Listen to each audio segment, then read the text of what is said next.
Hello friends. मैं अमित कुमार स्वागत करता हूं आप सभी का हमारे यूट्यूब चैनल पे।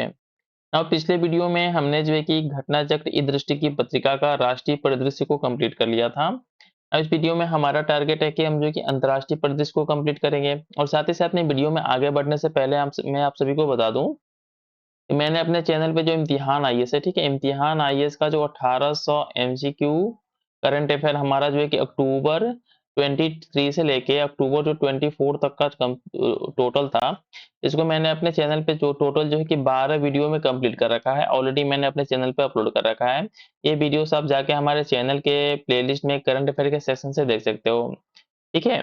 नाउ इस वीडियो में हम जो है कि अंतर्राष्ट्रीय परिदृश्य को देखेंगे। साथ ही साथ में इसमें जो अंतर्राष्ट्रीय परिदृश्य में हमारा जो पहला सेक्शन है, सेक्शन ए है, वो अंतर्राष्ट्रीय संबंध को डेडिकेटेड है।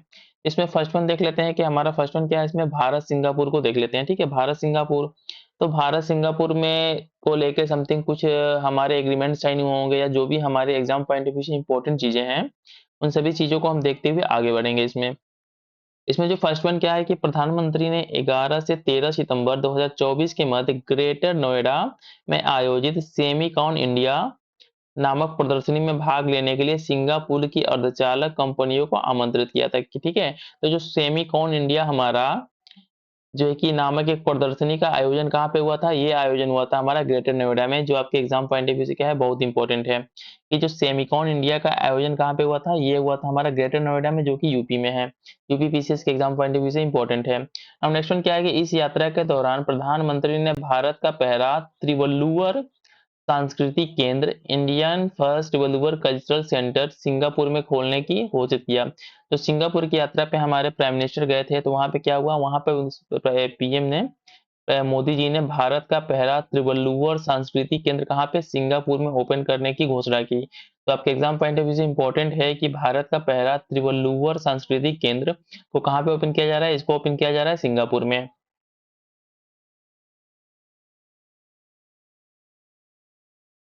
तो आपके एग्जाम पॉइंट ऑफ व्यू से बस यही दो इंपॉर्टेंट न्यूज हमारा भारत सिंगापुर रिलेशंस जो भी हमारे एस्टेब्लिश हुए थे 23 से 24 के बीच में इंपॉर्टेंट थे। अब हम जो नेक्स्ट वन देख लेते हैं, भारत जो ब्रुनेई दारुसलम, ठीक है, इसमें कुछ इंपॉर्टेंट चीजों को देख लेते हैं। फर्स्ट वन क्या है, इसमें यह किसी भारतीय प्रधानमंत्री की ब्रुनेई की पहली द्विपक्षीय यात्रा थी, ठीक है। जो हमारे पीएम जो है कि फर्स्ट टाइम जो है कि इंडिया से कोई पीएम जो है कि ब्रुनेई की यात्रा पे गए थे, ठीक है, बहुत इंपॉर्टेंट है आपके एग्जाम पॉइंट ऑफ व्यू से, इसको भी देख लीजिएगा। अब नेक्स्ट वन इसमें देख लेते हैं क्या इंपॉर्टेंट कि इस यात्रा के दौरान दोनों देशों के नेताओं के बांदर सेरी बेगावान और चेन्नई के बीच सीधी उड़ान प्रारंभ किए जाने का स्वागत किया, ठीक है। कि नया जो है कि हमारा चेन्नई और साथ ही साथ में कहाँ पे बांदर बेगी बेगावान के बीच में, जो कि ब्रुनेई में है, इन दोनों जगहों के बीच में क्या हमारा एक सीधी उड़ान डायरेक्ट फ्लाइट का प्रारंभ किया गया है, ठीक है, इस यात्रा के दौरान। अब नेक्स्ट वन देख लेते हैं, भारत और यूक्रेन देख लेते हैं कि जब पीएम मोदी जो है कि भारत यूक्रेन की यात्रा पे गए, तो यहाँ पे क्या क्या डेवलपमेंट हुआ। इसमें क्या हुआ कि उल्लेखनीय है कि इसके पूर्व जून 2024 में अपूलिया इटली में आयोजित G7 शिखर सम्मेलन, बहुत इंपॉर्टेंट इसमें फैक्ट्स है कि हाल ही में जो G7 शिखर सम्मेलन का आयोजन किया गया था, कहाँ पे किया गया था, इसका आयोजन किया गया था अपूलिया इटली में, ठीक है। अपूलिया इटली में G7 शिखर सम्मेलन का आयोजन किया गया था। एक्चुअल इसमें क्या है कि ज्ञातव्य है कि यूक्रेन पर रूस के आक्रमण के पश्चात ऑपरेशन गंगा के तहत 18,000 से अधिक भारतीय नागरिकों को वहां से सुरक्षित निकाला गया था। जो वहां पे जब यूक्रेन और रशिया के बीच में युद्ध हुआ था, तो वहां पे फंसे हुए भारतीयों को बाहर निकालने के लिए इंडिया ने कौन सा ऑपरेशन चलाया था, तो इस ऑपरेशन का नाम था operation Ganga. Exam point of view से इंपॉर्टेंट है। अब नेक्स्ट वन इसमें इंपॉर्टेंट क्या है कि 2024 को स्विट्जरलैंड में आयोजित यूक्रेन में शांति पर शिखर सम्मेलन summit on peace in Ukraine में भारत ने भाग लिया था। तो इस तरीके से देख रहे हैं कि जो हमारा summit on peace in Ukraine, मतलब कि यूक्रेन में शांति पर शिखर सम्मेलन का आयोजन कहाँ पे किया गया था, इसका आयोजन किया गया था हमारे स्विट्जरलैंड में, ठीक है। फिर से मैं इस क्वेश्चन को रिपीट करता हूँ क्योंकि ये पॉइंट हमारे एग्जाम पॉइंट ऑफ व्यू से बहुत इंपॉर्टेंट है कि हाल ही में जो यूक्रेन में शांति पर शिखर सम्मेलन हुआ था, इसका आयोजन कहाँ पे किया गया था, इसका आयोजन किया गया था स्विट्जरलैंड में। अब नेक्स्ट वन इसमें क्या है कि प्रधानमंत्री नरेंद्र मोदी यूक्रेन के पड़ोसी देश पोलैंड से, ठीक है, जो यूक्रेन का पड़ोसी देश पोलैंड है, यहाँ से क्या रेल फोर्स वन नामक ट्रेन द्वारा लगभग 10 घंटे की यात्रा के पश्चात कीव पहुंचे थे, ठीक है। क्योंकि क्या है वहां पे उस समय जो है कि नो फ्लाइट जोन घोषित है यूक्रेन के ऊपर, इसलिए जो है कि मोदी जी ने पोलैंड के थ्रू ट्रेन पकड़ के, जिस ट्रेन का नाम क्या था, रेल फोर्स 1 के थ्रू 10 घंटे की यात्रा करके जो है कि हमारे यूक्रेन पहुंचे थे। अब नेक्स्ट वन क्या है इसमें कि यूक्रेन की यात्रा के दौरान प्रधानमंत्री नरेंद्र मोदी ने कीव में ओएसिस ऑफ पीस पार्क स्थित महात्मा गांधी की प्रतिमा पर श्रद्धांजलि अर्पित की थी, ठीक है। कौन से पार्क पे? ओएसिस ऑफ पीस पार्क पर जो है कि महात्मा गांधी की प्रतिमा पर श्रद्धांजलि अर्पित की थी। ये सभी के सभी जो भी मैंने फैक्ट्स बताया ना, जिसको मैंने हाईलाइट कर रखा है इसमें, ये सभी के सभी आपके एग्जाम पॉइंट ऑफ व्यू से इंपॉर्टेंट है। अब नेक्स्ट वन देख लेते हैं कुछ और चीजों को इसमें कि यूक्रेन को भीष्म क्यूब्स प्रदत्त, मतलब कि भारत ने जो है कि यूक्रेन को भीष्म क्यूब्स का तोहफा दिया था। तो इसमें क्या है, इन क्यूब्स के माध्यम से घायलों के त्वरित उपचार में मदद मिलेगी, और साथ ही में क्या है, साथ ही ये अनमोल जीवन की रक्षा में भी योगदान देगा। नाउ नेक्स्ट वन कुछ और इंपॉर्टेंट चीजों को देख लेते हैं। इसमें क्या है कि भीष्म का फुल फॉर्म क्या होता है? भारत हेल्थ इनिशिएटिव फॉर सहयोग हित एंड मैत्री, ठीक है। ये इसका फुल फॉर्म होता है। फिर से मैं रिपीट करता हूँ कि भीष्म का जो फुल फॉर्म क्या होता है? भारत हेल्थ इनिशिएटिव फॉर सहयोग हित एंड मैत्री, आरोग्य मैत्री योजना का एक अंग है। अब इसमें नेक्स्ट क्या है कि इसे विश्व के पहले स्वदेशी पोर्टेबल अस्पताल की संज्ञा दी गई। किसको? भीष्म को। बहुत इंपॉर्टेंट है आपके एग्जाम पॉइंट ऑफ व्यू से, क्योंकि भीष्म को मोदी जी ने यूक्रेन को एज ए उपहार के स्वरूप में दिया था, क्योंकि वहां पे युद्ध की हो रहा है इस समय। नाउ हम नेक्स्ट देख लेते हैं इसमें क्या, आरोग्य मैत्री परियोजना को देख लेते हैं। ये क्या है, जनवरी 2023 में voice of global south summit के दौरान प्रधानमंत्री नरेंद्र मोदी ने आरोग्य मैत्री परियोजना की घोषणा की थी, ठीक है। और साथ ही साथ में इसमें जो है कि यूक्रेन और जो है कि हमारा भारत का रिलेशन से जो भी इंपॉर्टेंट हमारे करंट अफेयर थे, इसको हमने देख लिया। अब नेक्स्ट वन देख लेते हैं, हमारा भारत पोलैंड देख लेते हैं, क्योंकि मोदी जी पोलैंड के थ्रू यूक्रेन में आए थे और पोलैंड की यात्रा पर भी गए थे। तो इसमें जो है कि कुछ इंपॉर्टेंट चीज़ें है नहीं, ठीक है ना। नेक्स्ट वन देख लेते हैं क्या, भारत मलेशिया देख लेते हैं। इसमें क्या-क्या हमारे एग्जाम पॉइंट ऑफ व्यू से इंपॉर्टेंट है। मैंने जो भी इंपॉर्टेंट है ना आपके एग्जाम पॉइंट ऑफ व्यू से, उनको ऑलरेडी हाईलाइट कर रखा है, मैं उसी को पढ़ूंगा। नाउ इसमें जो फर्स्ट वन क्या है कि मलेशिया ने संस्थापक सदस्य के रूप में आईवीसीए में शामिल होने का निर्णय किया। किसने? मलेशिया ने जो है कि आईवीसीए में शामिल होने का निर्णय किया। इसका इसका फुल फॉर्म क्या है? International wicket aliens. Next one क्या है हमारा? उत्तर, ठीक है। उत्तर मतलब कि यूनिवर्सिटी टुंकू अब्दुल रहमान मलेशिया में आयुर्वेद चेयर की स्थापना की जाएगी। कहाँ पे? उत्तर में, जो कि हमारा एक तरीके से क्या है, हमारा मलेशिया की एक यूनिवर्सिटी है। नेक्स्ट वन क्या हमारा कि मलाया विश्वविद्यालय मलेशिया में भारतीय अध्ययन की त्रिवल्लुवर पीठ की स्थापना की जाएगी, ठीक है। देखा ना, इस तरीके से हमारा सिंगापुर में भी स्टेब्लिश किया जा रहा था, और इसके बाद से क्या हमारा साथ ही साथ में मलेशिया में भी जो है कि एक त्रिवल्लुवर पीठ की स्थापना की जाएगी। अब नाउ हम भारत वियतनाम में देख लेते हैं कि भारत वियतनाम में क्या-क्या कुछ एग्रीमेंट वगैरह साइन हुए हैं। इसमें क्या है, वियतनाम द्वारा CDRI that means full form क्या है, coalition for the disaster resilient infrastructure में शामिल होने की घोषणा की गई। किसके द्वारा? वियतनाम जो है कि अब सीडीआरआई में शामिल होगा। इसके साथ-साथ क्या है कि उल्लेखनीय है कि विकसित भारत 2024 के विजन के तहत ही वियतनाम द्वारा वियतनाम 2045 नामक विजन को अपनाया गया है। नाउ नेक्स्ट वन इसमें क्या है कि लोथल गुजरात में राष्ट्रीय समुद्री विरासत परिषद के विकास एवं सहयोग पर एमओयू हस्ताक्षरित हुआ है। मतलब कि इंडिया और वियतनाम के बीच में लोथल गुजरात में राष्ट्रीय समुद्री विरासत परिसर को डेवलप करने के लिए एक एमओयू साइन हुआ है। हम नेक्स्ट वन देख लेते हैं, भारत ऑस्ट्रिया का देख लेते हैं, क्योंकि मोदी जी वहां के भी विजिट पे गए थे। तो ऑस्ट्रिया के बारे में देख लेते हैं। क्या है कि निम्न प्रमुख संगठन एजेंसियों के मुख्यालय सचिवालय वियना ऑस्ट्रिया में स्थित है, ठीक है। आपको माइंड में ये भी रखना है कि मोदी जी पोलैंड के भी विजिट पे गए थे, चाहे उसमें से कुछ इंपॉर्टेंट हमारे एग्जाम पॉइंट ऑफ व्यू से हो या ना हो। उसके साथ साथ जो है कि ऑस्ट्रिया में भी गए थे। इन सभी कंट्रीज का नाम याद रखना है कि मोदी जी कहाँ कहाँ पे गए थे। तो ऑस्ट्रिया में क्या क्या है हमारा? ऑस्ट्रिया में निम्न प्रमुख एजेंसियों के मुख्यालय सचिवालय वियना ऑस्ट्रिया में स्थित है। पहला क्या है इसमें, आईएई मतलब इंटरनेशनल एटॉमिक एनर्जी एजेंसी का मुख्यालय कहाँ पे है? वियना ऑस्ट्रिया में है। नेक्स्ट वन क्या है हमारा? यूएनआईटीओ मतलब कि united national industrial development organization का मुख्यालय भी हमारा क्या है? वियना में है। नेक्स्ट वन क्या है हमारा? नेक्स्ट वन है हमारा कि यूएनओडीसी डेट मीन्स की United nation office on drugs and crime, इसका भी मुख्यालय कहाँ पे हमारा? वियना में है अगेन। नेक्स्ट वन क्या है हमारा कि यूओएससीई डेट मीन्स की organization for the security and the operation in Europe, इसका भी मुख्यालय कहाँ पे हमारा? वियना में ही सिचुएटेड है। नाउ भारत रूस को देख लेते हैं, ठीक है, क्योंकि मोदी जी रूस की भी यात्रा पे गए थे कि भारत रूस में से क्या क्या इंपॉर्टेंट है। तो क्या है इसमें कि व्यापार एवं परिवहन कनेक्टिविटी में सुधार करने के लिए उद्देश्य से भारत और रूस ने ईरान के साथ मिलकर अंतर्राष्ट्रीय उत्तर दक्षिण परिवहन गलियारा, इसका फुल फॉर्म क्या है, INSTC, international north south transport corridor नामक एक महत्वपूर्ण पहल प्रारंभ की है। ठीक है, किसके द्वारा? जब मोदी जी रसिया के विजिट पे गए थे तो भारत साथ ही साथ में रसिया और ईरान ने मिलकर किसको स्टार्ट किया है, INSTC को स्टार्ट किया है, जिसका फुल फॉर्म क्या है, international north south transport corridor. अब नेक्स्ट वन देख लेते हैं हमारे क्या है, रूस का सर्वोच्च राजकीय पुरस्कार के बारे में देख लेते हैं कि इसको मोदी जी को मिला था, क्या था, रसिया हाईएस्ट स्टेट अवार्ड, जिसका नाम क्या था, order of the Saint Andrew the apostle. ठीक है, इसका ये क्या है हमारा, the order of the Saint Andrew the apostle किसको दिया गया था, प्रधानमंत्री नरेंद्र मोदी को इस पुरस्कार से सम्मानित होने वाले क्या है, वो पहले भारतीय नेता है। एग्जाम पॉइंट ऑफ व्यू से इंपॉर्टेंट है कि the order of the Saint Andrew the apostle, ठीक है, ये किससे संबंधित है, तो ये हमारा रसिया का जो है कि सबसे हाईएस्ट स्टेट अवार्ड है, जिसको जो है कि प्रधानमंत्री नरेंद्र मोदी को दिया गया है। साथ ही साथ में वो भारत से इस अवार्ड को प्राप्त करने वाले क्या है, पहले भारतीय नेता है। ठीक है, हम नेक्स्ट वन देख लेते हैं हमारे क्या है कि रूस में दो नए भारतीय वाणिज्य दूतावास खोले गए हैं। कहाँ पे? ये दो नए वाणिज्य दूतावास कहाँ पे खोले जाएंगे? फर्स्ट कजान में, जहाँ पे ऑलरेडी पता होगा आपका कि ब्रिक्स का समिट हुआ था। ठीक है, ब्रिक्स का बहुत ही इंपॉर्टेंट समिट कहाँ पे, कजान में हुआ था, जो कि रसिया में है। इसके साथ साथ क्या, एकातेरिनबर्ग में भी एक जो है कि वाणिज्य दूतावास को स्टेब्लिश किया जाएगा। कहाँ पे? एक एकंतरीबर्ग और सेकेंड वन कजान में। अब भारत ग्रीस को देख लेते हैं कि भारत ग्रीस को लेकर क्या क्या इंपॉर्टेंट है। ग्रीस के प्रधानमंत्री का नाम क्या है, किरियाकोस मिस्टोकासिस ने भारत की राजकीय यात्रा संपन्न की थी। इसमें क्या था कि नौवीं रायसीना संवाद 2024 में मुख्य अतिथि के रूप में कौन थे हमारे, ग्रीस के प्रधानमंत्री किरियाकोस मिस्टोटाकिस। ठीक है, और साथ ही साथ में क्या थे, मुख्य वक्ता के रूप में भी शामिल हुए थे।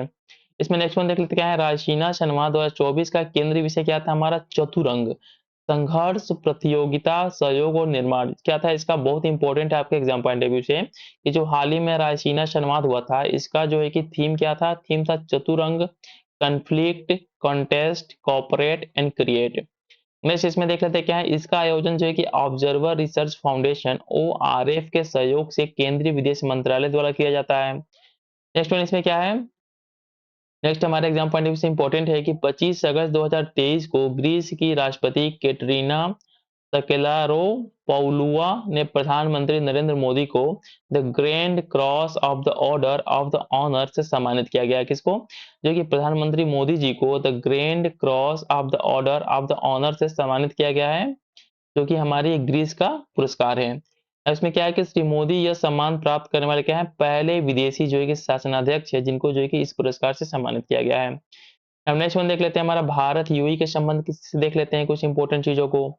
इसमें फर्स्ट वन क्या है हमारा कि राष्ट्रीय समुद्री विरासत परिसर NMHC national maritime heritage complex के विकास पर क्या हमारा MOU साइन हुआ है, किसके बीच में, UAE और साथ ही साथ में किसके, इंडिया के बीच में। यह परिसर लोथल गुजरात में निर्माणधीन है। क्या हमारा, लोथल गुजरात में जो है कि ये निर्माणधीन है। नेक्स्ट वन देख लेते हैं क्या है, त्वरित भुगतान प्लेटफॉर्म इंस्टेंट पेमेंट प्लेटफॉर्म्स यथा यूपीआई और AANI यूएई को आपस में संबंध करने पर समझौता शामिल हुआ है। ठीक है, दैट मीन्स क्या है कि इंडिया का जो पेमेंट सिस्टम है इसका है यूपीआई है, साथ ही साथ में जो यूएई का पेमेंट सिस्टम है जिसका नाम क्या है AANI, दोनों को इंटीग्रेट करने का जो है कि एक समझौते पर जो कि दोनों लोगों ने साइन किया है।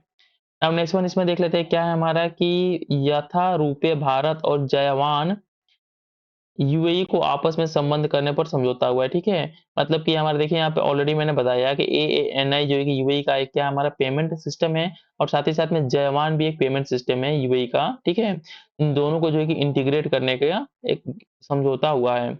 अब अहलान मोदी के बारे में देख लेते हैं क्या है, 13 फरवरी 2024 को अबू धाबी यूएई स्थित जायद स्पोर्ट सिटी स्टेडियम में यूएई स्थित भारतीय समुदाय द्वारा प्रधानमंत्री नरेंद्र मोदी के सम्मान में अहलान मोदी शीर्षक से एक कार्यक्रम आयोजित किया गया। ठीक है, जो हमारा यूएई में क्या हमारा जायद स्पोर्ट स्टेडियम में अहलान मोदी नामक एक कार्यक्रम का आयोजन कहाँ पे, यूएई में किया गया। एग्जाम पॉइंट ऑफ व्यू से इंपॉर्टेंट है। अब नेक्स्ट वन देख लेते हैं, इसमें क्या है, उल्लेखनीय है कि यूएई के राष्ट्रपति शेख मोहम्मद बिन जायद अल नहान 9 से 10 जनवरी 2024 के मध्य गुजरात भारत की आधिकारिक यात्रा की थी। फिर से उसके बाद से क्या हुआ, यूएई के जो है कि हमारे जो वहाँ के राष्ट्रपति प्रेसिडेंट है वो इंडिया आए थे। इसमें क्या हुआ, वे ब्राई वेट गुजरात वैश्विक शिखर सम्मेलन 2024 के मुख्य अतिथि थे। किसके, जो वाइब्रेंट गुजरात ग्लोबल समिट है, इसके क्या थे, हमारे मुख्य अतिथि कौन थे हमारे, ये थे हमारे यूएई के राष्ट्रपति शेख मोहम्मद बिन जायद अल नायान। अब नेक्स्ट वन देख लेते हैं, क्या है हमारा वर्ल्ड गवर्नमेंट समिट 2024, ठीक है, कहाँ पे, दुबई यूएई में आयोजन हुआ था इसका। इसमें क्या, इस सम्मेलन का केंद्रीय विषय क्या था हमारा, इसका विषय था भविष्य की सरकारों को आकार देना, that means shaping the future governments. अब इसमें कुछ नेक्स्ट इंपॉर्टेंट चीजों को और देख लेते हैं, क्या है, बीएपीएस हिंदू मंदिर को अबू धाबी में, कहाँ पे, अबू धाबी में ओपन किया गया। ये क्या है, यह अबू धाबी में स्थित पहला हिंदू मंदिर है। आपको बस इतना याद रखना है कि जो बीएपीएस हिंदू मंदिर है इसको कहाँ पे, अबू धाबी में ओपन किया गया है। हमने से क्या है, यह मंदिर भगवान स्वामी नारायण को समर्पित है। अब भारत फ्रांस को देख लेते हैं कि क्या क्या समझौते या समथिंग कुछ हुए जो हमारे एग्जाम पॉइंट ऑफ व्यू से इंपॉर्टेंट है। क्या है कि 75वें गणतंत्र दिवस समारोह में मुख्य अतिथि के रूप में जो कि हमारे फ्रांस के प्रेसिडेंट जो है कि राष्ट्रपति इमैनुअल मैक्रोन जो है कि आए थे। साथ ही में क्या है, 75वें गणतंत्र दिवस के अवसर पर नई दिल्ली स्थित कर्तव्य पथ पर फ्रांसीसी सशस्त्र बलों के एक संयुक्त बैंड एवं मार्चिंग दल combined band and marching continent ने मार्च पोस्ट किया, ठीक है। इसके बाद से क्या है इसमें कि सदा यात्रा के दौरान की गई प्रमुख घोषणाएं निम्नवत है, कौन कौन सा है। फर्स्ट वन क्या है, वर्ष 2026 को भारत फ्रांस नव प्रवर्तन वर्ष, India France year of innovation घोषित किया गया। बहुत इंपॉर्टेंट है आपका एग्जाम पॉइंट ऑफ व्यू से कि वर्ष 2026 को किस भारत फ्रांस ने किस रूप में जो है कि घोषित किया है, तो इसको घोषित किया गया है India France year of innovation के तौर पे। साथ ही में क्या है, फ्रांस के एफिल टावर में भारत के यूपीआई का संचालन प्रारंभ किए जाने की घोषणा की है। कहाँ पे, जो फ्रांस का जो एफिल टावर है यहाँ पे क्या हमारा यूपीआई सिस्टम को स्टार्ट किया गया है, जो ऑलरेडी पीछे के करंट अफेयर में मैं बता चुका हूँ इसको। अब नेक्स्ट और कुछ चीजों को देख लेते हैं। इसमें क्या है कि भारत यूपीआई को स्वीकार करने वाला फ्रांस जो है कि प्रथम यूरोपीय देश है। इंपॉर्टेंट है आपका एग्जाम पॉइंट ऑफ व्यू से कि फ्रांस क्या है, हमारा पहला यूरोपीय देश है जिसने जो है कि भारत के यूपीआई सिस्टम को जो है कि एक्सेप्ट किया है। नाउ नेक्स्ट वन देख लेते हैं। इसमें क्या है, अंतर्राष्ट्रीय सौर गठबंधन इंटरनेशनल सोलर एलियांस के स्टार सी कार्यक्रम के अंतर्गत सेनेगल में एक सौर अकादमी की स्थापना की गई है। कहाँ पे, फिर से मैं रिपीट करता हूँ कि अंतर्राष्ट्रीय सौर गठबंधन के स्टार सी कार्यक्रम के अंतर्गत जो कि सेनेगल में एक सौर अकादमी की स्थापना की गई है। नेक्स्ट क्या, हमारा मुख्य भूमि फ्रांस स्थित मार्सिया में भारत के महावाणिज्य दूतावास, जबकि हैदराबाद में फ्रांस के ब्यूरो डी फ्रांस की स्थापना की घोषणा की गई। कहाँ पे, इंडिया का जो है कि मार्सिया, ठीक है, मार्सिया में जो है कि भारत का एक महावाणिज्य दूतावास ओपन होगा, जबकि जो है कि फ्रांस का हैदराबाद में एक ब्यूरो डी फ्रांस ओपन करने की घोषणा हुई है। साथ ही में क्या है हमारा, क्या है इसमें कि फ्रांस जो है कि शेंगन वीजा योजना, जो हाल ही में पता होगा कि शेंगन वीजा योजना का संबंध किससे, आपका फ्रांस से है, जो कि हमारे पेरिस ओलंपिक के टाइम पे फ्रांस इशू कर रहा था। आपके एग्जाम पॉइंट ऑफ व्यू से बहुत इंपॉर्टेंट है कि शेंगन वीजा का सीधा संबंध किससे है, इसका संबंध है फ्रांस से, जो कि फ्रांस उस समय जब वहां पे ओलंपिक्स को हेल्ड किया गया था तो उस समय जो है कि शेंगन वीजा को रिलीज कर रहा था। नेक्स्ट वन देख लेते हैं, हमारा H-125 हेलीकॉप्टर से संबंधित एमओयू की क्या क्या हुआ। तो भारत में H-125 हेलीकॉप्टर के लिए एक असेंबली लाइन स्थापित करने के लिए TASL Tata advance system limited एवं एयरबस के बीच एक समझौता ज्ञापन पर हस्ताक्षर हुआ है, ठीक है। इसके बीच में इंडिया का TASL है, जबकि जो कि फ्रांस का क्या है, एयरबस। इसके बीच में जो है कि H-125 हेलीकॉप्टर के लिए एक असेंबली लाइन स्थापित करने के लिए एक समझौता ज्ञापन पर हस्ताक्षर हुआ है। नेक्स्ट वन देख लेते हैं, क्या ज्ञातव्य है कि यह निजी क्षेत्र में भारत की पहली हेलीकॉप्टर फाइनल असेंबली लाइन होगी। साथ ही साथ में क्या है, यह एयरबस एयरबस द्वारा भारत में निर्मित की जाने वाली दूसरी फाइनल असेंबली लाइन होगी। साथ ही साथ में क्या है, इसके पूर्व जो कि वडोदरा गुजरात में C-295 सेना विमान विनिर्माण सुविधा की स्थापना की गई थी, किसके द्वारा, अगेन जो है कि हमारा एयरबस जो है कि कंपनी फ्रांस की, इसी के द्वारा किया गया था। इसमें क्या है कि ज्ञातव्य है कि H-125 एकल इंजन सिंगल इंजन वाला हेलीकॉप्टर है।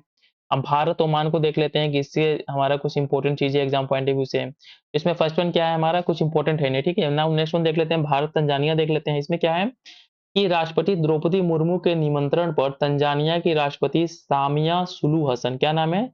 तंजानिया की जो हमारे राष्ट्रपति है, इनका नाम क्या है? तंजानिया के राष्ट्रपति का नाम है सामिया, ठीक है, सामिया सुलू हसन ने 8 से 10 अक्टूबर 2023 के मध्य भारत की राजकीय यात्रा संपन्न की। साथ ही इसमें क्या है, उल्लेखनीय है कि यह तंजानिया की पहली महिला जो है कि राष्ट्रपति है। कौन है हमारा?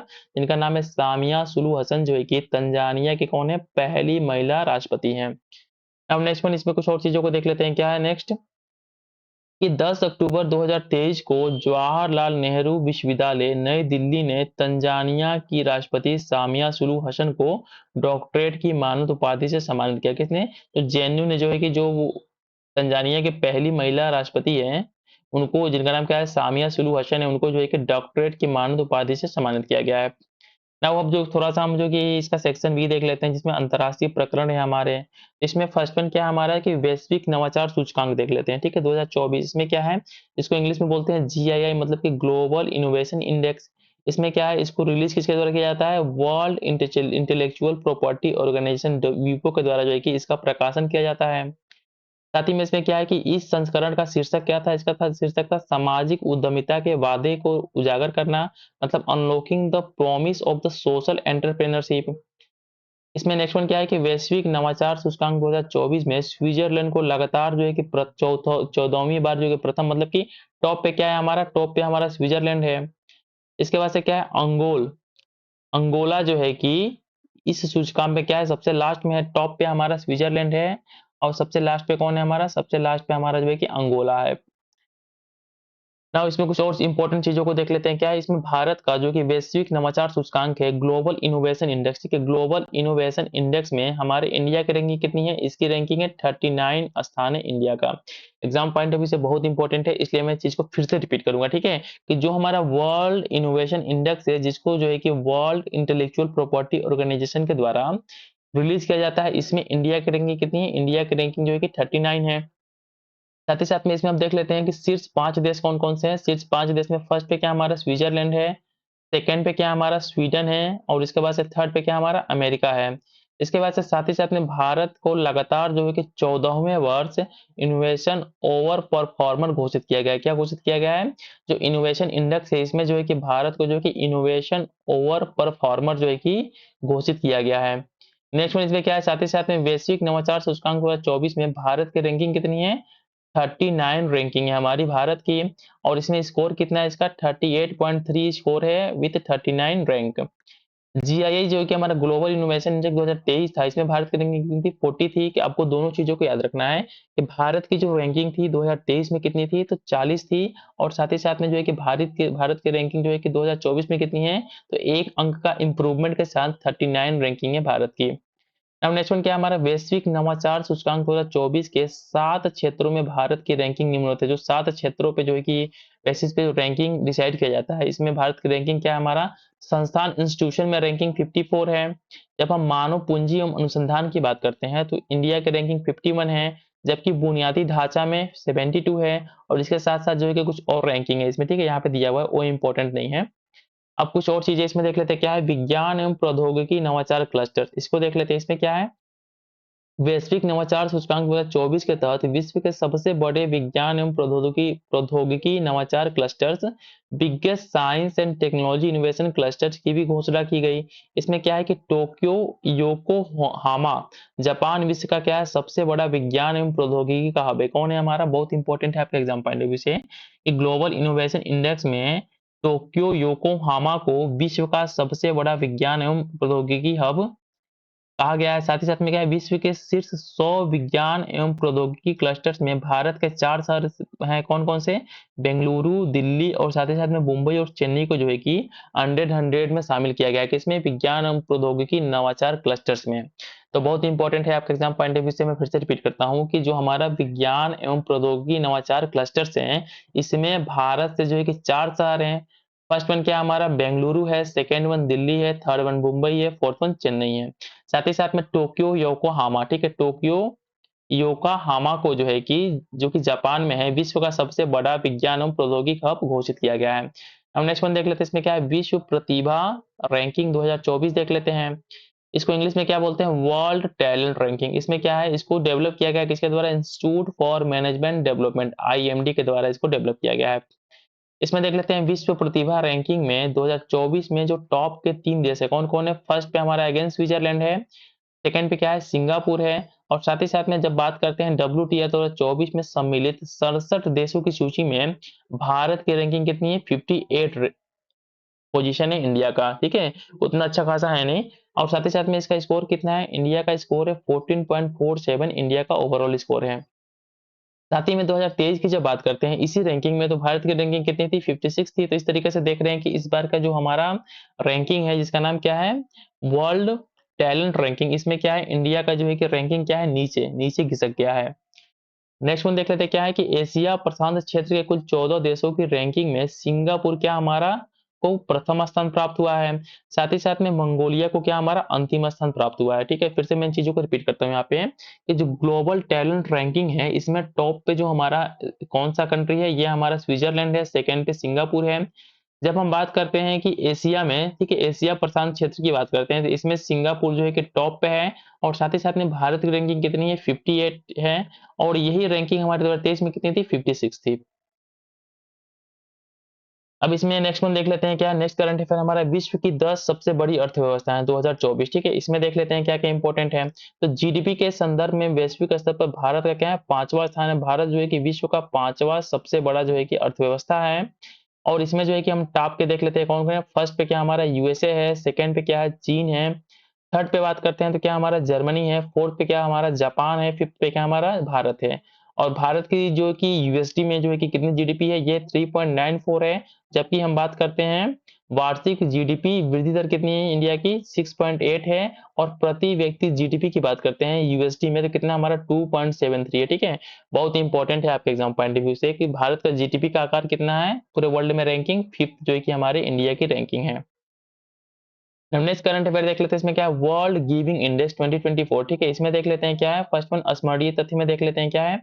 रिपोर्ट के अनुसार इंडोनेशिया विश्व का सर्वाधिक उदार देश, मोस्ट जेनरस सिटी, ये कौन है हमारा, इंडोनेशिया जो है कि विश्व का सबसे उदार देश है। साथ ही में क्या है, डब्ल्यूजीआई 2024 में भारत को क्या 26वां स्थान हासिल हुआ, किसमें, जो है कि हमारा वर्ल्ड गिविंग इंडेक्स है। ठीक है, वर्ल्ड गिविंग इंडेक्स में इंडिया की रैंकिंग कितनी है, 26 है। और साथ ही साथ में जो सबसे उदार देश है कौन हमारा, ये इंडोनेशिया है। आपके एग्जाम पॉइंट ऑफ व्यू से इंपॉर्टेंट है। अब देखिए यहाँ पे शीर्ष 3 देशों की रैंकिंग देख लेते हैं। तो फर्स्ट पे क्या हमारा इंडोनेशिया है, सेकंड पे क्या हमारा केन्या है, और जब हम बात करते हैं इंडिया की रैंकिंग है तो इंडिया की रैंकिंग कितनी है हमारी, 26 जो है कि इंडिया की रैंकिंग है। अब जो है कि नाउ नेक्स्ट वन देख लेते हैं, हमारा नेक्स्ट वन क्या है इसमें कि विश्व की 10 सबसे बड़ी कोयला की खदानें देख लेते हैं कहाँ कहाँ पे हैं। तो स्मरणीय तथ्य में फर्स्ट वन क्या है हमारा, उत्पादन की मात्रा, प्रोडक्शन वॉल्यूम के संदर्भ में अमेरिका स्थित ब्लैक थंडर माइन, ठीक है, जो अमेरिका में सिचुएटेड हमारा, जिसका नाम क्या है, ब्लैक थंडर माइन, विश्व की सबसे बड़ी कोयला खदान घोषित किया गया है। बहुत इंपॉर्टेंट है, जब हम 10 जो है कि सबसे बड़े कोयला खदान की बात करते हैं तो जो सबसे बड़ा कोयला खदान क्या है हमारा, अमेरिका में सिचुएटेड हमारा ब्लैक थंडर माइन है। अब नेक्स्ट वन देख लेते हैं, इसमें क्या है, उल्लेखनीय है कि इस रिपोर्ट के अनुसार विश्व की 5 सबसे बड़ी कोयला खदान में से 2 खदान क्या है भारत में सिचुएटेड है। आपके एग्जाम पॉइंट ऑफ व्यू से इंपॉर्टेंट है कि जो 10 हमारी सबसे बड़ी कोयला की खदानें हैं उसमें से भारत में कितने सिचुएटेड है, तो 2 हैं। इन 2 का नाम क्या है, इस सिचु में जो है कि गेवरा ओपन कास्ट खदान का दूसरा स्थान है। दूसरा स्थान है किसका, गेवरा ओपन कास्ट खदान को, जो कि हमारा छत्तीसगढ़ के कोरबा जिले में सिचुएटेड है। ठीक है, इंपॉर्टेंट है, मैं फिर से रिपीट करता हूं कि इस सूची में जो है कि हमारा गेवरा ओपन कास्ट खदान, ठीक है, गेवरा ओपन कास्ट खदान को दूसरा स्थान प्राप्त हुआ है जो कि हमारे छत्तीसगढ़ के कोरबा जिले में है। और साथ ही साथ में यह भारत की सबसे बड़ी जो है कि कोयले की खदान है जो कि हमारा कहाँ पे, छत्तीसगढ़ में है, के कोरबा डिस्ट्रिक्ट में है, और इसका नाम क्या है, गेवरा ओपन कास्ट खदान।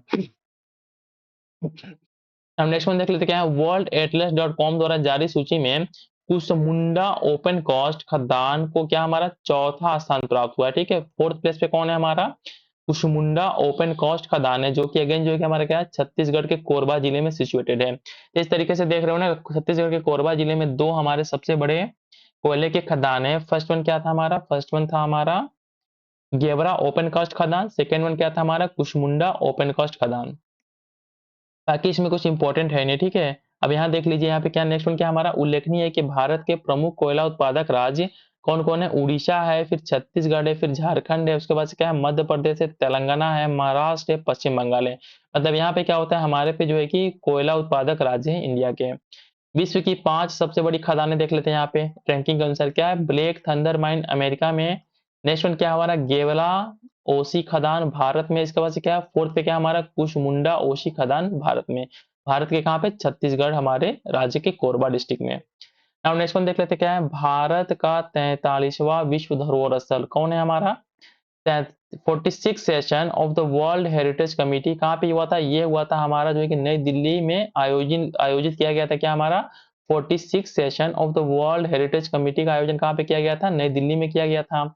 और साथ ही साथ में इसमें देख लेते हैं कि हमारा नेक्स्ट क्या है इसमें कुछ इंपॉर्टेंट, कि विश्व धरोहर समिति के 46वें सत्र के दौरान इस समिति द्वारा विश्व भर के कुल 24 नए स्थलों को यूनेस्को के विश्व धरोहर सूची में शामिल किया गया।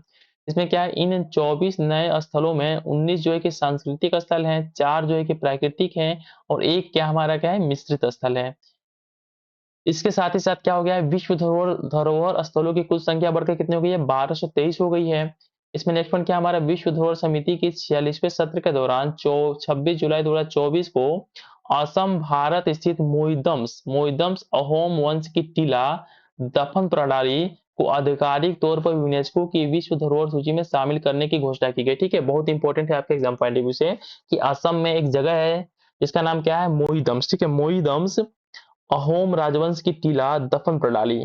ठीक है, the mount burial system of the Ahom dynasty को आधिकारिक तौर पर यूनेस्को की विश्व धरोहर सूची में शामिल करने की घोषणा की गई है। और साथ ही साथ में यह भारत का क्या है 43वां विश्व धरोहर स्थल हो जाएगा शामिल होने के बाद से। साथ ही विश्व धरोहर सूची में शामिल होने वाला असम का क्या है, यह तीसरा स्थल है। इसमें और कुछ चीजों को देख लेते हैं। इसके पूर्व असम स्थित काजीरंगा राष्ट्रीय उद्यान और साथ ही साथ में क्या है मानस वन्य अभयारण्य, मानस वाइल्ड लाइफ सेंचुरी को विश्व धरोहर सूची में शामिल किया जा चुका है। उपयुक्त दोनों स्थलों की को प्राकृतिक श्रेणी में, ठीक है, नेचुरल कैटेगरी में शामिल किया गया है, जबकि क्या हमारा मोइदम्स को सांस्कृतिक श्रेणी में, कल्चरल कैटेगरी में शामिल किया गया है। नाउ इसमें कुछ और चीजों को देख लेते हैं कि इसका लोगो क्या था, जो हाल ही में जो 46 वाला सत्र जो है कि दिल्ली में आयोजित हुआ था। विश्व धरोहर समिति के 46वें सत्र का लोगो कर्नाटका स्थित हम्पी में स्मारक का समूह, ठीक है, group of monuments of the Hampi से प्रेरित है, जो कि एक विश्व धरोहर स्थल है। नाउ इसमें कुछ और चीजों को देख लेते हैं। इसमें क्या है कि इस लोगो की टैग लाइन ये क्या थी, सह यो नसा। इसका अर्थ क्या है, इसका अर्थ है हमारा गौरव बढ़े। उल्लेखनीय है कि यह टैगलाइन प्राचीन संस्कृत ग्रंथ तैत्तिरीय उपनिषद से ली गई है। बहुत इंपॉर्टेंट है कि इसको लिया किससे गया है, तो इसको लिया गया है तैत्तिरीय उपनिषद से, इसको लिया गया है। ठीक है, अब नेक्स्ट वन देख लेते हैं। इसमें क्या है इंपॉर्टेंट, कि विश्व यूनेस्को विश्व धरोहर स्थलों की संख्या जो है कि शीर्ष 6 देश कौन कौन से, इसमें सबसे ज्यादा जो है कि विश्व धरोहर यूनेस्को वर्ल्ड हेरिटेज साइट कहाँ हमारे इटली में है, 7 टोटल है। सेकंड क्या हमारा चीन में है, 59 है। और इसके साथ साथ भारत की रैंकिंग क्या हमारे 6 है, जिसमें जो है कि भारत ने 43 जो है कि टोटल हमारे साइट से यूनेस्को वर्ल्ड हेरिटेज साइट हमारे इंडिया में कितने हैं, 43 है। और इंडिया की रैंकिंग कितनी है हमारी, इसमें 6 रैंकिंग है। अब जो है कि विश्व धरोहर स्थल देख लेते हैं कि जो 43 है इनमें से कौन कौन से इंपॉर्टेंट है। हम उत्तर प्रदेश और बिहार वालों को देखेंगे बस, ठीक है। तो पहला क्या हमारा आगरा का किला उत्तर प्रदेश में है, ताजमहल उत्तर प्रदेश में है, फतेहपुर सीकरी उत्तर प्रदेश में है। इसके बाद से क्या है हमारा बोध गया में महाबोधि मंदिर परिसर जो है कि क्या हमारा बिहार में है। और साथ ही साथ में इसको 2002 में शामिल किया गया था यूनेस्को वर्ल्ड हेरिटेज साइट में। बहुत इंपॉर्टेंट है कि बोध गया में महाबोधि जो मंदिर परिसर है, इसको जो है कि 2002 में बिहार से यूनेस्को वर्ल्ड हेरिटेज साइट में इंक्लूड किया गया था। नाउ नेक्स्ट वन और देख लेते हैं। इसमें क्या है कि नालंदा बिहार में, नालंदा महाविहार का पुरातात्विक स्थल बिहार में है। साथ ही साथ में इसको 2016 में जो है कि यूनेस्को वर्ल्ड हेरिटेज साइट में इंक्लूड किया गया था। बहुत इंपॉर्टेंट है आपके एग्जाम पॉइंट ऑफ व्यू से कि नालंदा बिहार में, नालंदा महाविहार का पुरातात्विक स्थल जो कि बिहार में है, इसको 2016 में यूनेस्को वर्ल्ड हेरिटेज साइट में इंक्लूड किया गया था। और साथ ही साथ में बोध गया महाबोधि मंदिर परिसर जो कि बिहार में है, इसको 2002 में जो है कि यूनेस्को वर्ल्ड हेरिटेज साइट में इंक्लूड किया गया था। ये दोनों के दोनों आपके बीपीएससी के जो होने वाला 17 बीपीएससी का पेपर है, आपके एग्जाम पॉइंट ऑफ व्यू से बहुत इंपॉर्टेंट है। अब नेक्स्ट वन देख लेते हैं। इसमें नेक्स्ट वन क्या है हमारा, परी परियोजना को देख लेते हैं। परी का फुल फॉर्म क्या है? Public art of India Bharat सरकार के सांस्कृतिक मंत्रालय की एक पहल है। इसमें बस यही जानना है आपको, जो परी परियोजना है इसका फुल फॉर्म क्या है? इसका फुल फॉर्म है पब्लिक आर्ट ऑफ इंडिया और साथ ही साथ में भारत सरकार के सांस्कृतिक मंत्रालय की एक पहल है। नाउ नेक्स्ट वन देख लेते हैं। नेक्स्ट करंट अफेयर इसमें क्या है कि मोनाको, ठीक है, मोनाको एवं वेनेजुएला को जो है कि एफएटीएफ की ग्रे सूची में शामिल किया गया। कौन कौन देश है? पहला नाम है हमारा मोनाको, सेकंड वन क्या है? वेनेजुएला। इन दोनों को जो है कि एफएटीएफ के ग्रे सूची में शामिल किया गया है। इसमें स्मरणीय तथ्य में इंपॉर्टेंट क्या है कि मध्य 2024 के मध्य एफएटीएफ की पूर्ण बैठक टी राजा कुमार की अध्यक्षता में संपन्न हुई, ठीक है, जो कि इंडिया के हैं, इनकी अध्यक्षता में सिंगापुर में जो है कि 26 से 28 जून 2024 के मध्य एफएटीएफ की पूर्ण बैठक को संपन्न किया गया, वहां पे कंडक्ट किया गया। अब नेक्स्ट वन करंट अफेयर देख लेते हैं क्या है? ग्लोबल लिवलिटी सूचकांक 2024, ठीक है, इंपॉर्टेंट है आपके एग्जाम पॉइंट ऑफ व्यू से कि ग्लोबल लिवलिटी सूचकांक को देख लेते हैं। इसमें क्या क्या इंपॉर्टेंट है? ये क्या है कि इकोनॉमिक इंटेलिजेंस यूनिट ईआईयू द्वारा ग्लोबल लिवलिटी सूचकांक, ग्लोबल लिवलिटी इंडेक्स को जारी किया गया है। साथ ही साथ इसमें 5 श्रेणियों में विभक्त 30 संकेतकों इंडिकेटर्स के आधार पर रैंक प्रदान की गई है।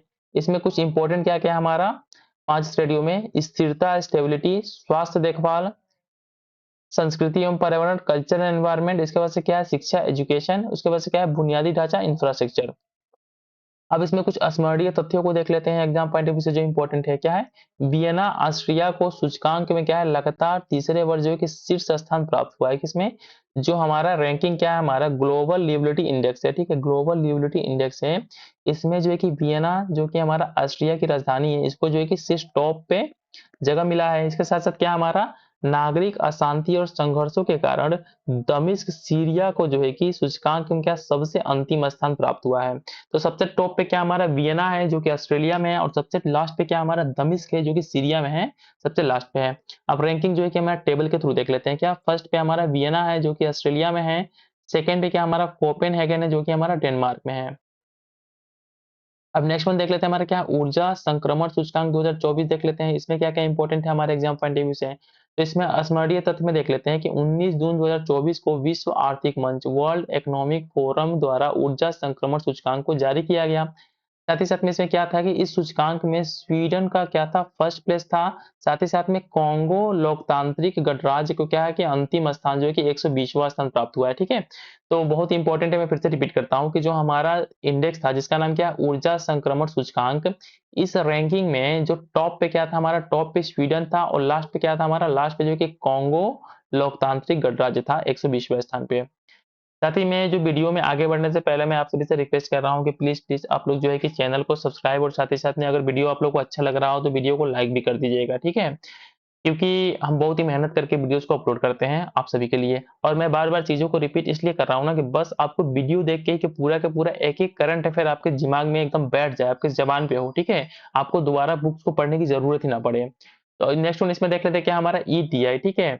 इसमें शीर्ष 5 देश कौन कौन है? हमारा टॉप पे क्या है? स्वीडन है। और इसके साथ-साथ देख लेते हैं ईटीआई, ठीक है?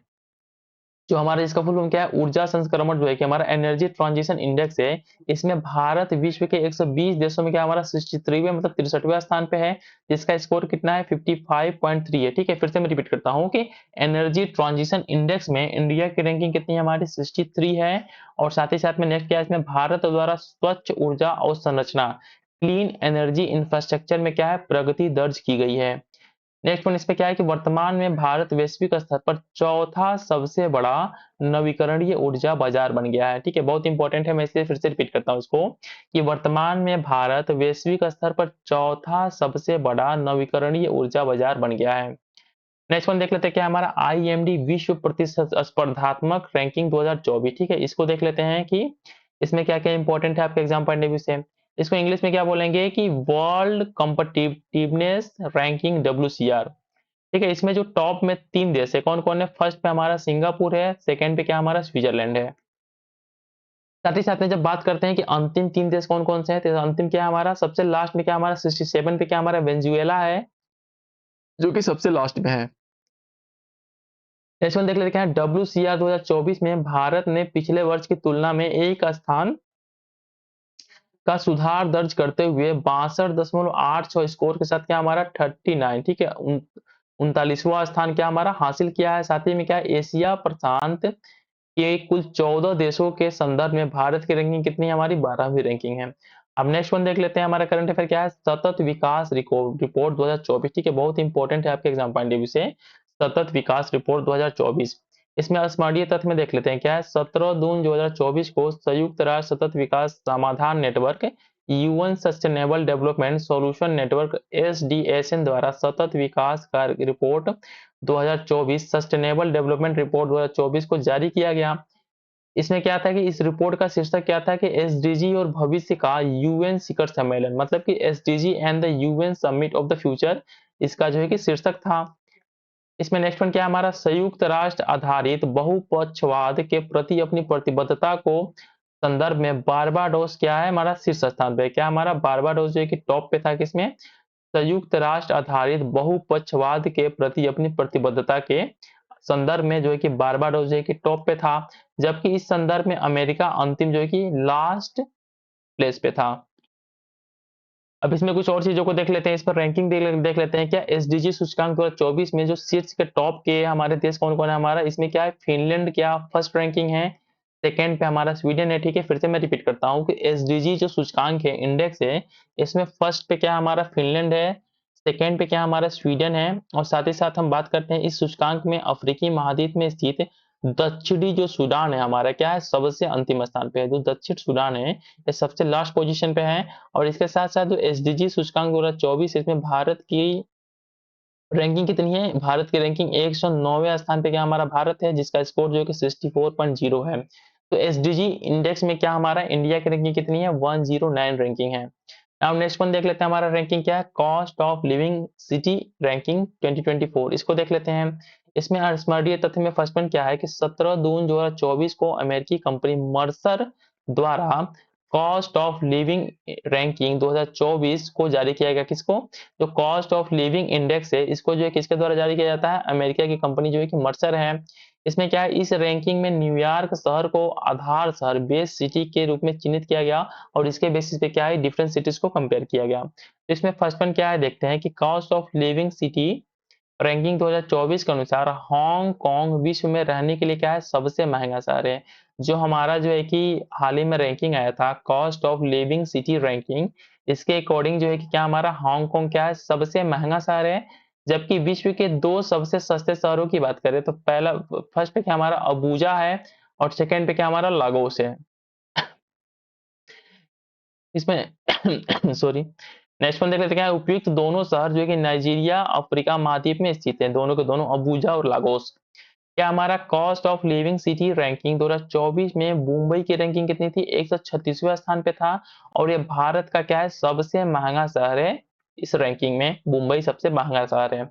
और भारतीय शहरों का स्थान देख लेते हैं इस रैंकिंग में, क्या हमारा 136 पे क्या था हमारा मुंबई था, जबकि 165 पे हमारा नई दिल्ली था कॉस्ट ऑफ लिविंग इंडेक्स में। नाउ कुछ और इंपॉर्टेंट चीजों को देख लेते हैं, क्या world wide cost of living 2023, इसमें देख लेते हैं क्या हमारा, इसमें क्या है, इस रिपोर्ट के अनुसार सिंगापुर एवं ज्यूरिख स्विट्जरलैंड रहने के लिए सबसे क्या थे, महंगे शहर थे सिंगापुर, और साथ ही साथ में क्या था, Zurich, world wide cost of living 2023 में, ठीक है। और इसमें हम इस ऊपर क्या देख रहे थे, हम इसमें देख रहे थे कॉस्ट ऑफ लिविंग इंडेक्स को देख रहे थे, जिसको जो है कि मर्सर रिलीज करता है, जबकि इसको कौन रिलीज करता है, जो हमारा world wide cost living index है, इसको जो कि ईआईयू के द्वारा रिलीज किया जाता है, जिसमें जो है कि सिंगापुर और साथ ही साथ में ज्यूरिख जो कि स्विट्जरलैंड में है, रहने के लिए सबसे महंगे शहर हैं। और साथ ही साथ में क्या है, जबकि दमिश्क जो कि सीरिया में है, विश्व का सबसे क्या है, सस्ता शहर घोषित किया गया है। विश्व में रहने के लिए शीर्ष 10 सस्ते शहरों में दो भारतीय शहर हैं, तथा जैसा जैसे चेन्नई हो गया 163वां स्थान पे, जबकि अहमदाबाद की रैंकिंग कितनी है, 166वां स्थान पे है। अब नेक्स्ट वन देख लेते हैं, इसमें क्या हमारा कि वैश्विक लैंगिक अंतराल रिपोर्ट 2024 को देख लेते हैं। इसमें फर्स्ट वन क्या है कि 12 जून 2024 को विश्व आर्थिक डब्ल्यूईएफ के द्वारा वैश्विक लैंगिक अंतराल ग्लोबल जेंडर गैप इंडेक्स को किसके द्वारा, डब्ल्यूईएफ वर्ल्ड इकोनॉमिक फोरम के द्वारा रिलीज किया जाता है। साथ ही में इसमें कुछ इंपॉर्टेंट चीजों को देखते हैं, तो नवीनतम रिपोर्ट में आइसलैंड को विश्व का सर्वाधिक लैंगिक समता वाला देश, मोस्ट जेंडर इक्वल कंट्री घोषित किया गया है।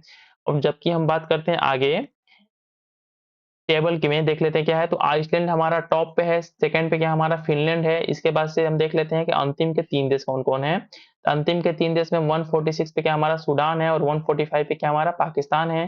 जबकि इंडिया की रैंकिंग कितनी है इसमें, इंडिया की रैंकिंग 129 है हमारे किसमें, ग्लोबल जेंडर गैप इंडेक्स में इंडिया की रैंकिंग 129 है और आपके एग्जाम पॉइंट ऑफ व्यू से बहुत इंपॉर्टेंट है, इसलिए मैं फिर से इस चीज को रिपीट करता हूँ कि ग्लोबल जेंडर गैप इंडेक्स में इंडिया की रैंकिंग कितनी है, 129 है। जबकि भारत में अब तक अपने 64.1% लैंगिक अंतराल को समाप्त कर दिया है। ज्ञातव्य है कि वैश्विक लैंगिक अंतर का अंतराल 2023 में जो है कि इंडिया की रैंकिंग कितनी थी, 127 थी, जो कि इस समय जो है कि उससे जो है कि थोड़ी बुरी है इस समय रैंकिंग, ठीक है। अब इसमें देख लेते हैं 4 प्रमुख घटकों में भारत की सिचुएशन देख लेते हैं जिसके बेसिस पे इस रैंकिंग को प्रिपेयर किया जाता है। फर्स्ट वन क्या है हमारा, आर्थिक भागीदारी और अवसर में इंडिया की रैंकिंग 142 है। शिक्षा प्राप्ति में इंडिया की रैंकिंग 112 है। इसके साथ ही साथ स्वास्थ्य एवं उत्तरजीविता में इंडिया की रैंकिंग 142 है और राजनीतिक सशक्तिकरण में इंडिया की रैंकिंग 65 है।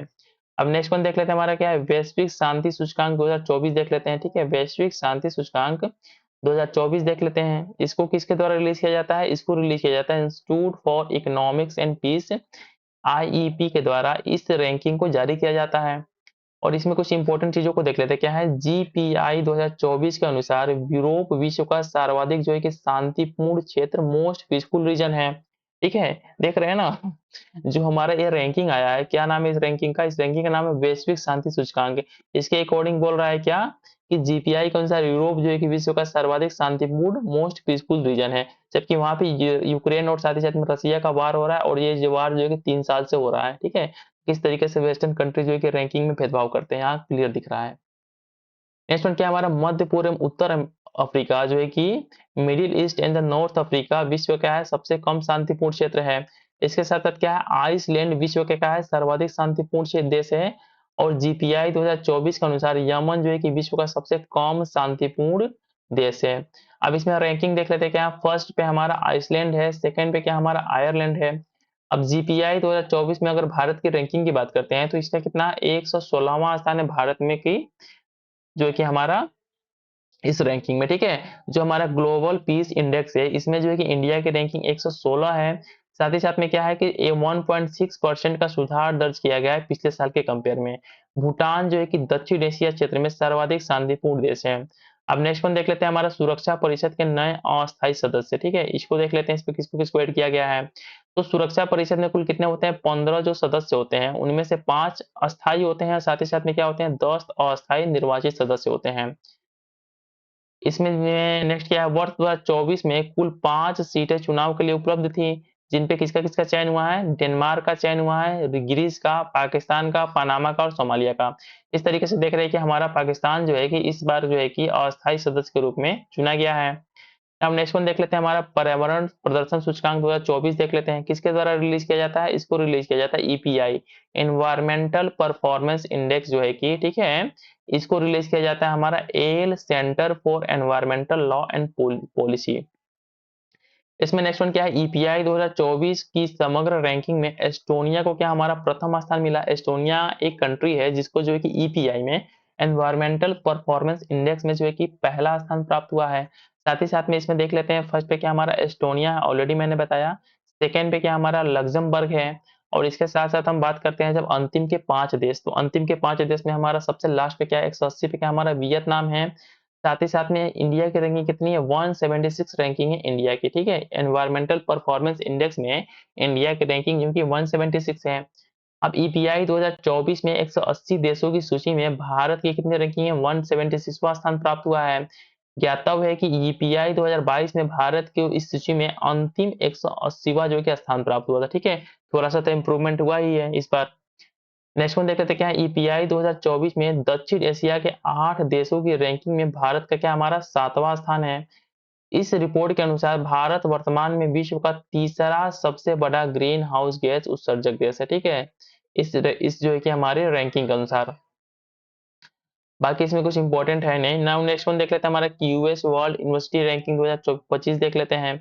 एक क्यूएस वर्ल्ड यूनिवर्सिटी रैंकिंग में किसकी कैसी कैसी रैंकिंग है। तो फर्स्ट वन क्या हमारा, नवीनतम रैंकिंग में मैसाचुसेट्स प्रौद्योगिक संस्थान एमआईटी को, जो कि अमेरिका में है, लगातार 13वें वर्ष जो है कि शीर्ष स्थान, टॉप पे कौन है हमारा, टॉप पे एमआईटी है।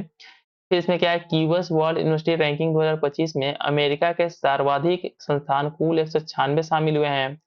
तो इसमें टॉप पे क्या हमारा मैसाचुसेट्स है। इसके बाद से क्या है, इंपीरियल कॉलेज लंदन सेकंड पे है। यूएस वर्ल्ड यूनिवर्सिटी रैंकिंग 2025 में भारत के कुल कितने 46 संस्थानों को इसमें शामिल किया गया। ठीक है, 46 संस्थान जो है कि शामिल हुए हैं। इसमें आईआईटी बॉम्बे जो है कि इस रैंकिंग में समग्र रूप से 118वें स्थान पे है, सबसे टॉप पे है।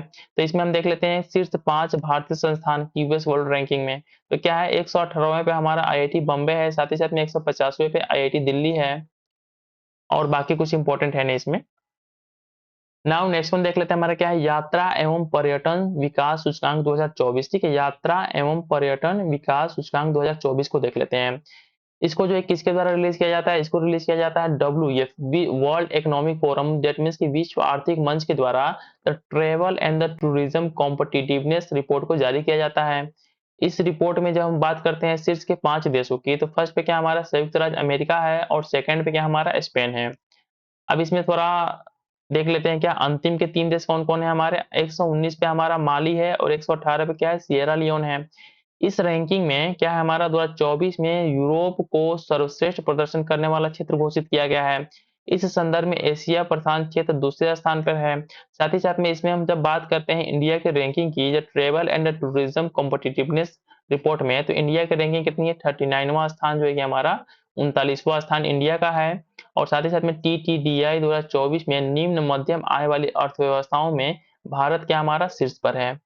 अब नेक्स्ट वन देख लेते हैं, हमारा क्या है, 3 भारतीय सांस्कृतिक कृतियां एमओडब्ल्यूसीएपी क्षेत्रीय रजिस्टर में शामिल की गई। इसको देख लेते हैं, इस न्यूज में क्या क्या इंपॉर्टेंट है, कि मेमोरी ऑफ द वर्ल्ड, ठीक है, एमओएम का फुल फॉर्म होता है। इसको सीधे हम नीचे चल के देखते हैं स्मरणीय तथ्य में। ये 6 से 10 मई 2024 के मध्य 10वीं एमओडब्ल्यूसीएपी आम बैठक का आयोजन उलान बटार मंगोलिया में किया गया। ठीक है, एमओडब्ल्यूसीएपी का जो बैठक था, एमओडब्ल्यू का फुल फॉर्म क्या है, मेमोरी ऑफ द वर्ल्ड, और क्या है सीएपी। ठीक है, मेमोरी ऑफ द वर्ल्ड का जो आम बैठक था, कहाँ पे, उलान बटार मंगोलिया में किया गया था। इसमें कुल जो है कि 20 नई कृतियों को शामिल किया गया। इसमें क्या हमारा वर्ष 2024 में एमओडब्ल्यूसीएपी क्षेत्रीय रजिस्टर में भारतीय साहित्य की 3 महत्वपूर्ण कृतियों को, तथा जैसे कि क्या हमारा रामचरितमानस, पंचतंत्र, और साथ ही साथ में क्या है, सहृदय लोक लोचन को भी शामिल किया गया है। 3 कृतियों को शामिल किया गया है एमओडब्ल्यूसीएपी में। इसमें कौन-कौन से हमारा, फर्स्ट वन पे रामचरितमानस है, सेकेंड वन पंचतंत्र है, और then the third one is क्या है हमारा, सहृदय लोक लोचन। बाकी इसमें कुछ इंपॉर्टेंट है, देख लेते हैं इसमें क्या है, सहृदय लोक लोचन क्या हमारा रचयिता इनके कौन है, आचार्य आनंद वर्धन जो है कि सहृदय लोक लोचन के हमारे रचयिता है, जिनको जो है कि उसमें शामिल किया गया है। अब नेक्स्ट वन देख लेते हैं, हमारा क्या है, विश्व प्रेस स्वतंत्रता सूचकांक 2024 देख लेते हैं। इसमें क्या है कि इसको जो है किसके द्वारा रिलीज किया जाता है, रिपोर्ट्स विदाउट बॉर्डर, आरएसएफ के द्वारा जो है कि इस रिपोर्ट को प्रकाशित किया जाता है। साथ ही साथ में इसमें इंपॉर्टेंट चीजों को देख लेते हैं, क्या है कि WPFI 2024 के अनुसार शीर्ष 3 स्थान किसको मिला है, नॉर्वे को फर्स्ट मिला है, डेनमार्क को सेकंड मिला है, साथ ही साथ में स्वीडन को क्या हमारा थर्ड प्लेस प्राप्त हुआ है इसमें WPFI में। जबकि इडिटीरिया को क्या हमारा सबसे लास्ट 180वां जो क्या स्थान प्राप्त हुआ है। तो शीर्ष 5 देश देख लेते हैं कौन कौन है हमारा। फर्स्ट पे क्या हमारा नॉर्वे है, सेकंड पे क्या डेनमार्क है, थर्ड पे क्या हमारा स्वीडन है। इस सूचकांक में क्या है, भारत जो है कि 31.28 स्कोर के साथ क्या है 159वां स्थान जो है कि 159 स्थान पे क्या हमारा भारत है। नॉमिनेशन देख लेते हैं, हमारा क्या है, टाइम्स हायर एजुकेशन एशिया विश्वविद्यालय रैंकिंग 2024। इसमें देख लेते हैं किसके कैसा परफॉर्मेंस रहा इंडियन इंस्टीट्यूशन का। तो समग्र रैंकिंग में जापान के सर्वाधिक जो है कि 119 विश्वविद्यालय शामिल हुए हैं किसमें, जो हमारा रैंकिंग है जिसका नाम क्या है, टाइम्स हायर एजुकेशन एशिया विश्वविद्यालय रैंकिंग में। इसमें क्या है, इस दृष्टि से भारत के जो कि 91, ठीक है, इंडिया से कितने, इंडिया से हमारे जो है कि 91 विश्वविद्यालय के साथ दूसरे स्थान पर हमारा जो है कि इंडिया है। इसमें क्या है कि एशिया यूनिवर्सिटी रैंकिंग 2024 में सिंघुआ विश्वविद्यालय चीन को क्या हमारा फर्स्ट प्लस स्थान प्राप्त हुआ है, किसका नाम क्या है, सिंघुआ विश्वविद्यालय चीन को जो है कि प्रथम स्थान प्राप्त हुआ है। साथ ही साथ में हम बात करते हैं रैंकिंग की, तो फर्स्ट पे क्या हमारा सिंघुआ विश्वविद्यालय है, सेकंड पे क्या हमारा पेकिंग विश्वविद्यालय है। और इस तरीके से क्या है, एशिया विश्वविद्यालय रैंकिंग 2024 में एशिया के शीर्ष 100 विश्वविद्यालय की सूची में मात्र एक भारतीय संस्थान को स्थान प्राप्त हुआ है। 100 में क्या ओनली एक संस्थान है? कौन है? भारतीय विज्ञान संस्थान बेंगलुरु। अब इसमें जो है कि हम टॉप 3 भारतीय विश्वविद्यालयों को देख लेते हैं इस रैंकिंग में। तो 32वें स्थान पे क्या हमारा भारतीय विज्ञान संस्थान बेंगलुरु है, जबकि 119वें स्थान पे क्या हमारा अन्ना विश्वविद्यालय चेन्नई है, और 134वें स्थान पे क्या हमारा महात्मा गांधी विश्वविद्यालय कोट्टम केरला है। अब नेक्स्ट वन देख लेते हैं रैंकिंग क्या हमारा विश्व प्रसन्नता रिपोर्ट 2024 को देख लेते हैं। ठीक है, विश्व प्रसन्नता रिपोर्ट, जिसको इंग्लिश में क्या बोलते हैं? वर्ल्ड हैप्पीनेस रिपोर्ट 2024 को देखते हैं। इसमें क्या है कि विश्व प्रसन्नता रिपोर्ट 2024 में फिनलैंड को लगातार 7वीं बार विश्व का सबसे जो है कि प्रसन्न देश, happiness country in the world घोषित किया गया। किसको? फिनलैंड को। साथ ही में क्या है इसमें कि समग्र रैंकिंग में अफगानिस्तान को क्या हमारा अंतिम स्थान प्राप्त हुआ है, और यह विश्व का सबसे दुखी देश है।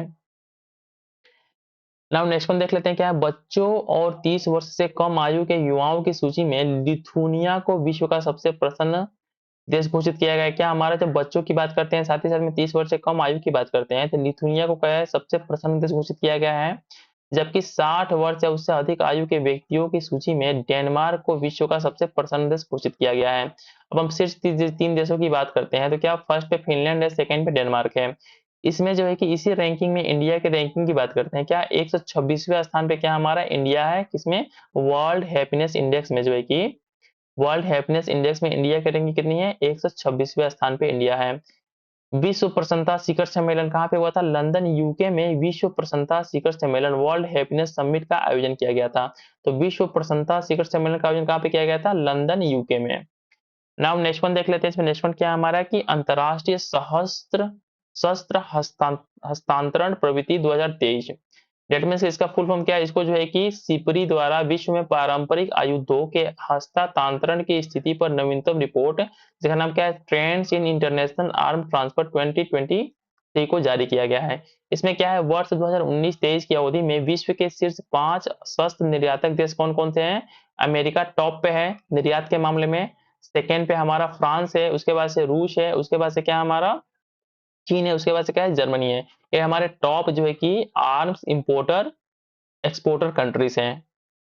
अब इसमें देख लेते हैं नेक्स्ट क्या हमारा वर्ष 2019-23 की अवधि में भारत को शस्त्र की प्रमुख आपूर्तिकर्ता देश कौन है? इंडिया जो है कि मैक्सिमम जो है कि हमारे आर्म्स वगैरह कहाँ से परचेस करता है? तो फर्स्ट पे क्या हमारा रूस है, ठीक है, जिससे जो कि 36% परचेस करता है इंडिया। सेकेंड पे क्या हमारा फ्रांस है, जिससे 33% परचेस करता है। थर्ड पे क्या हमारा अमेरिका है।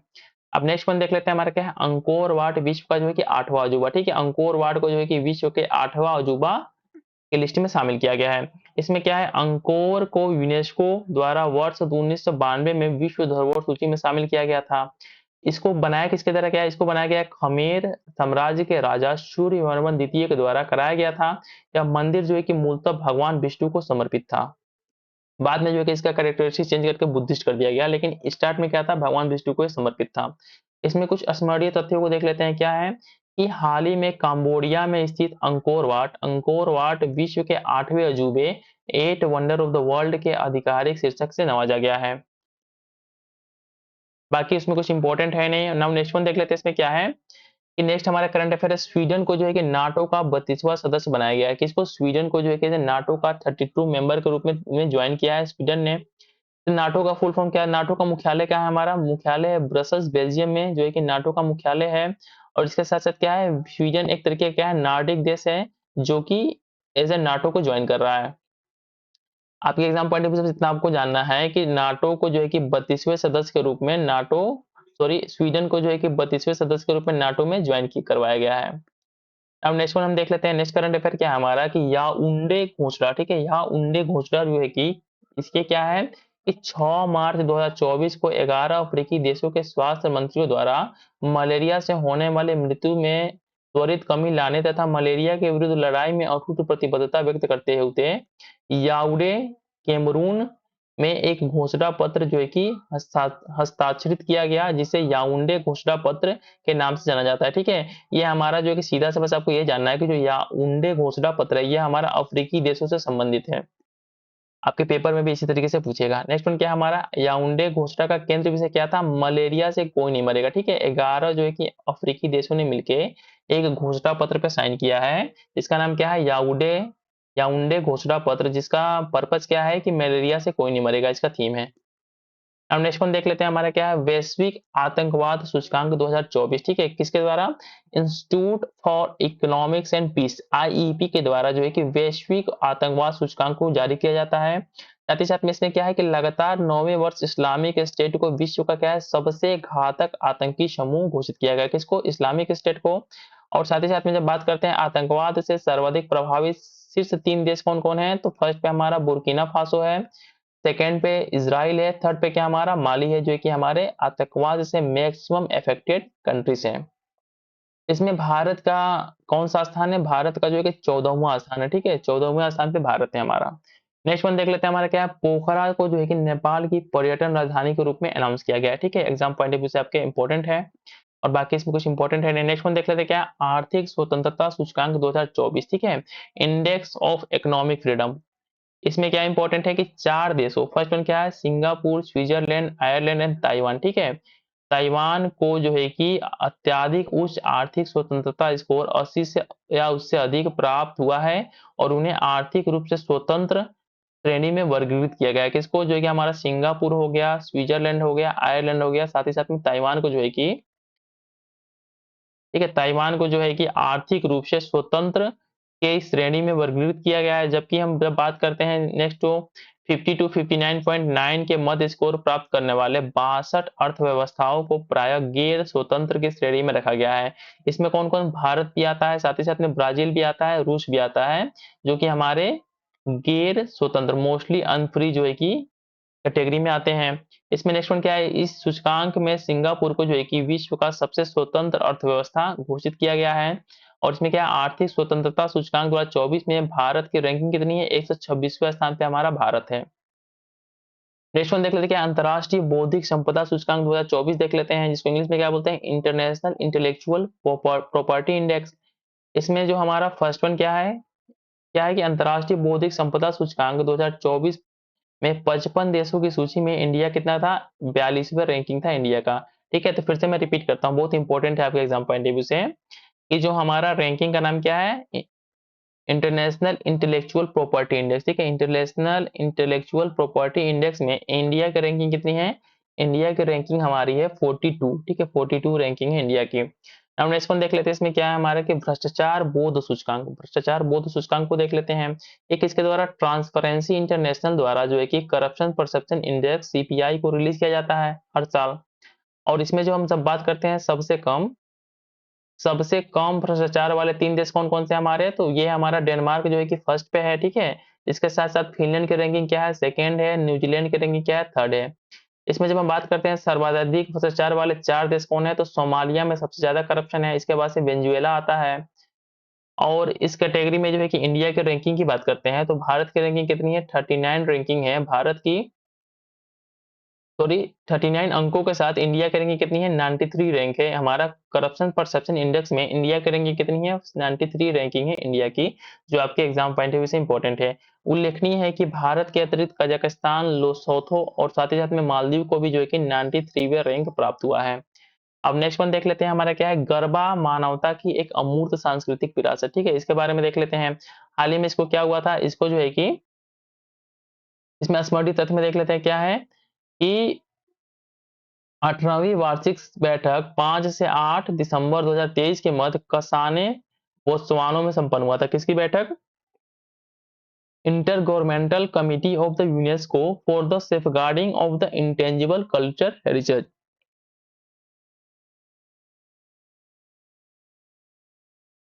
तो ठीक है, तो हमारा जो है कि ये हमारा बैठक, इसका नाम क्या है, international committee of UNESCO for safeguarding of the intangible cultural heritage की 18वीं वार्षिक बैठक कहाँ पे संपन्न हुआ था, कसाने, बोत्सवाना में। और साथ ही में इसमें इंपॉर्टेंट क्या है कि इस बैठक के दौरान कुल 51 नई विरासतों को यूनेस्को की अमूर्त सांस्कृतिक विरासत सूची में शामिल किया गया। नेक्स्ट इसमें क्या है कि 51 नई विरासतों में से 45 को मानवता की अमूर्त सांस्कृतिक विरासत की प्रतिनिधि सूची, representative list of the intangible cultural heritage of humanity में शामिल किया गया है। नेक्स्ट इसमें क्या है, इस वार्षिक बैठक के दौरान गुजरात की गरबा, ठीक है, गुजरात की गरबा को मानवता की अमूर्त सांस्कृतिक विरासत की प्रतिनिधि सूची में शामिल किया गया है। और साथ में क्या है, गरबा भारत की 15वीं ऐसी अमूर्त सांस्कृतिक विरासत है जिसे यूनेस्को की इस सूची में शामिल किया गया है। इंपॉर्टेंट है आपके एग्जाम पॉइंट ऑफ व्यू से, अच्छे से इसको याद कर लीजिएगा। नाउ यहाँ देख लेते हैं भारत की अमूर्त सांस्कृतिक विरासतों को देख लेते हैं, जो हमारे टोटल कितने हैं, टोटल इसमें 15 हैं। तो इसमें जो लेटेस्ट है उनको देख लेते हैं। क्या हमारा 13वें पे जो कि कुंभ मेला को 2017 में शामिल किया गया, उसके बाद से कोलकाता की दुर्गा पूजा को 2021 में शामिल किया गया, और ये ऑलरेडी आपके पेपर में पूछा भी जा चुका है, इसलिए ये इंपॉर्टेंट हो जाता है। साथ ही साथ में 15वें में जो कि गुजरात की गरबा को 2023 में इस लिस्ट में शामिल किया गया है। नाउ नेक्स्ट वन देख लेते हैं, हमारा क्या है कि जलवायु परिवर्तन प्रदर्शन सूचकांक 2024, ठीक है, क्लाइमेट चेंज परफॉर्मेंस इंडेक्स देख लेते हैं। इसमें क्या किस किस तरीके से रैंकिंग है, तो इसमें फर्स्ट वन क्या है, इसको जो कि जर्मन वाच, ठीक है, और साथ ही साथ में क्लाइमेट एक्शन नेटवर्क इंटरनेशनल तथा न्यू क्लाइमेट इंस्टीट्यूट के द्वारा जो है कि संयुक्त रूप से जारी किया जाता है इस रैंकिंग को। इस रैंकिंग में नेक्स्ट वन देख लेते हैं, क्या है, शीर्ष 3 स्थानों पर किसी भी देश को स्थान नहीं दिया गया, ठीक है। तो टॉप के हमारे 3 प्लेसेस है, क्या हमारे एम्पटी है, कोई इस पे इस कंट्री नहीं है। डेनमार्क ने जो है कि CCPI 2024 में सर्वोच्च रैंक वाले देश के रूप में चौथा स्थान प्राप्त किया है, जबकि सऊदी अरबिया क्या हमारा को सूचकांक में क्या हमारा अंतिम स्थान दिया गया है, ठीक है। सऊदी अरबिया को जो है कि हमारा क्या क्लाइमेट चेंज परफॉर्मेंस इंडेक्स में लास्ट प्लेस मिला है, जबकि डेनमार्क को फर्स्ट प्लेस मिला है। विश्व का सबसे बड़ा कार्बन डाइऑक्साइड उत्सर्जक देश कौन है, हमारा चीन है इस रैंकिंग के अकॉर्डिंग। साथ ही साथ में क्या है, विश्व का दूसरा सबसे बड़ा कार्बन डाइऑक्साइड उत्सर्जक देश कौन है, हमारा अमेरिका है।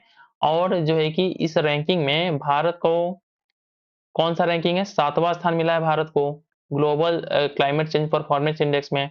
अब यहाँ देख लेते हैं कि फोर्थ पे क्या हमारा डेनमार्क है, फिफ्थ पे क्या एस्टोनिया है। अंतिम के 3 देश की बात करते हैं तो लास्ट में सऊदी अरबिया है, इसके बाद क्या ईरान है।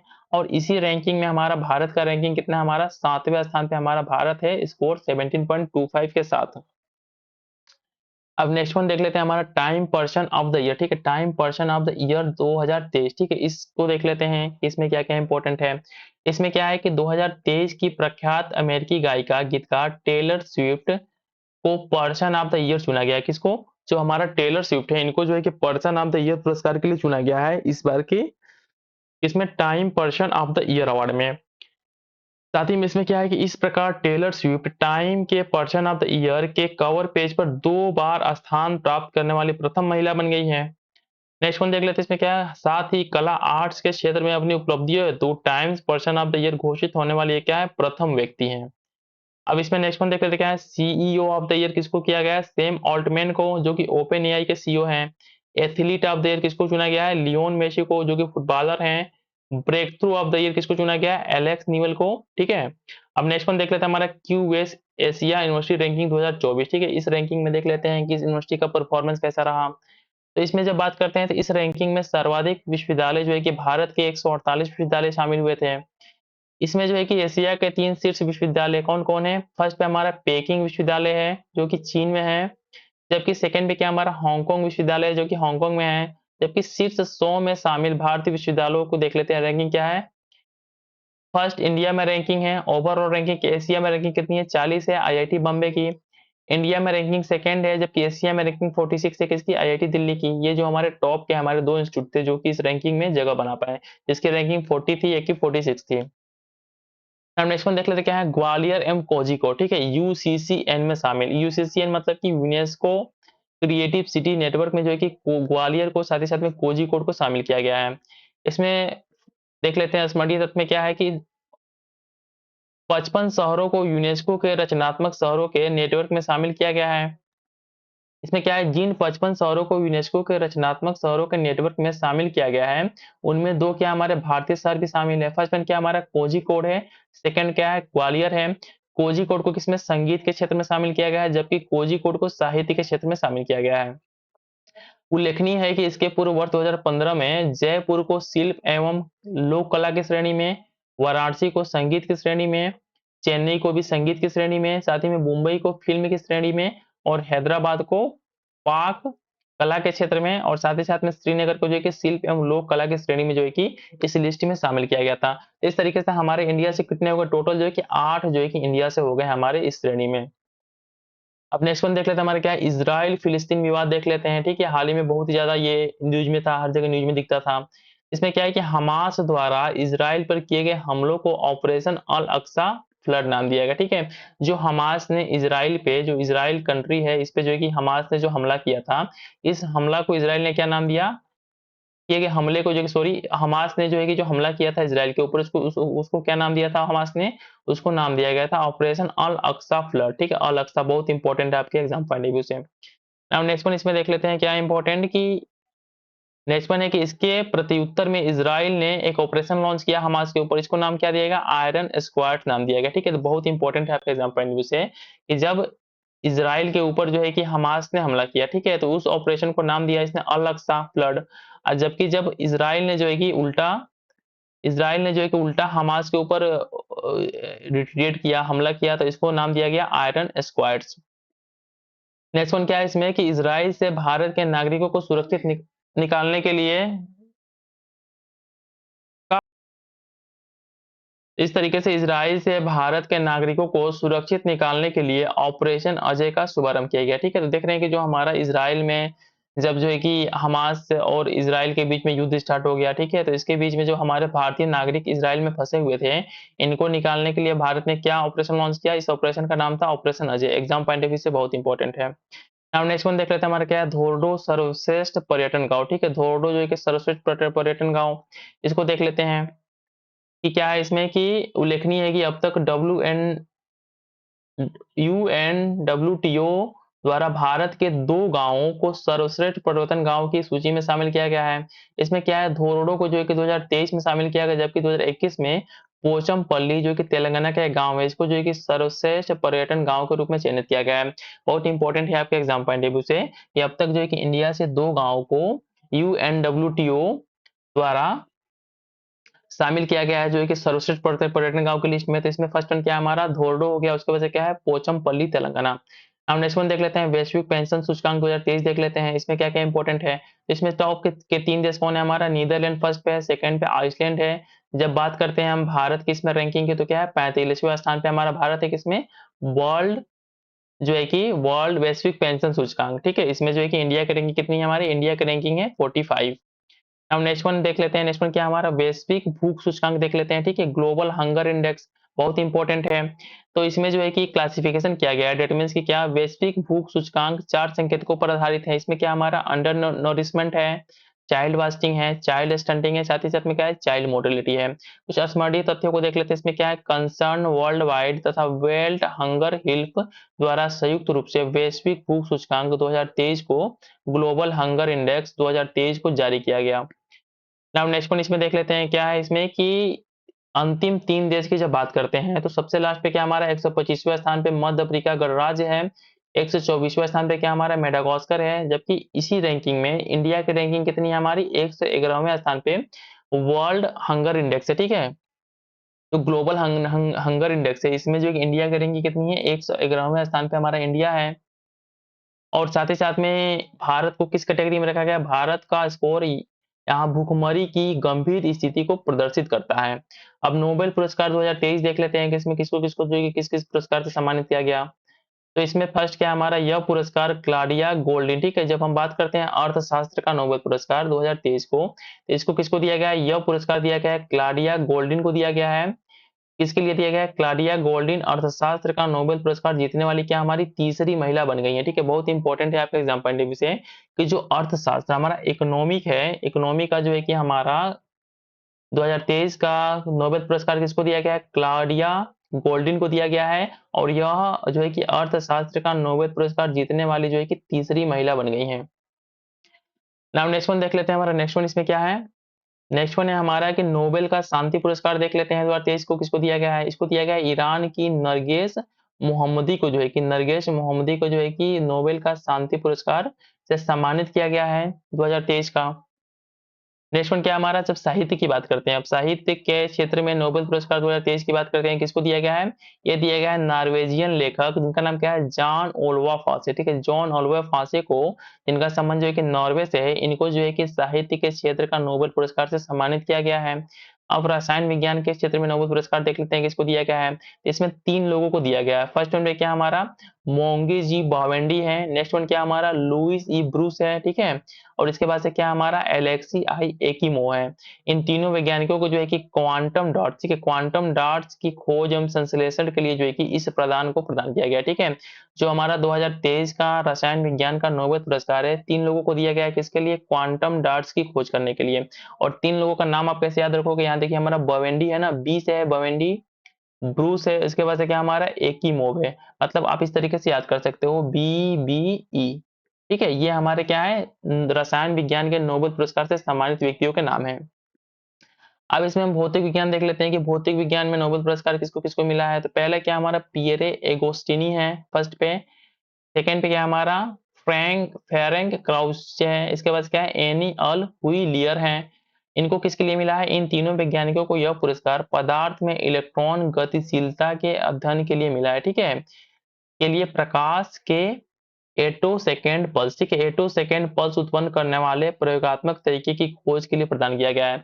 इस तरीके से आप देख रहे हो कि जो भौतिक का जो हमारा जो है कि फिजिक्स का जो नोबेल प्राइज है कैसे याद करोगे आप, ये याद करोगे एगोस्टिनी ए के एच, ए के एच नाम से जो है कि आप याद कर लेना कि ए से हमारा एगोस्टिनी हो गया, के से जो है कि क्राउसज हो गया, और एच से क्या हो गया हुलियर हो गया। मतलब ये इससे भी ऐसे भी याद करते हो, साथ ही में ऐसे भी याद करते हो कि हमारा पियरे फ्रांस और एन है, ठीक है, पी एफ है, पी एफ है, ठीक है, इससे याद कर लेना, ठीक है, ये थोड़ा टफ है, इसको याद करना, पी एफ है याद कर लेना, जैसे पी से पियर है, एफ से फ्रांस और ए से एन है।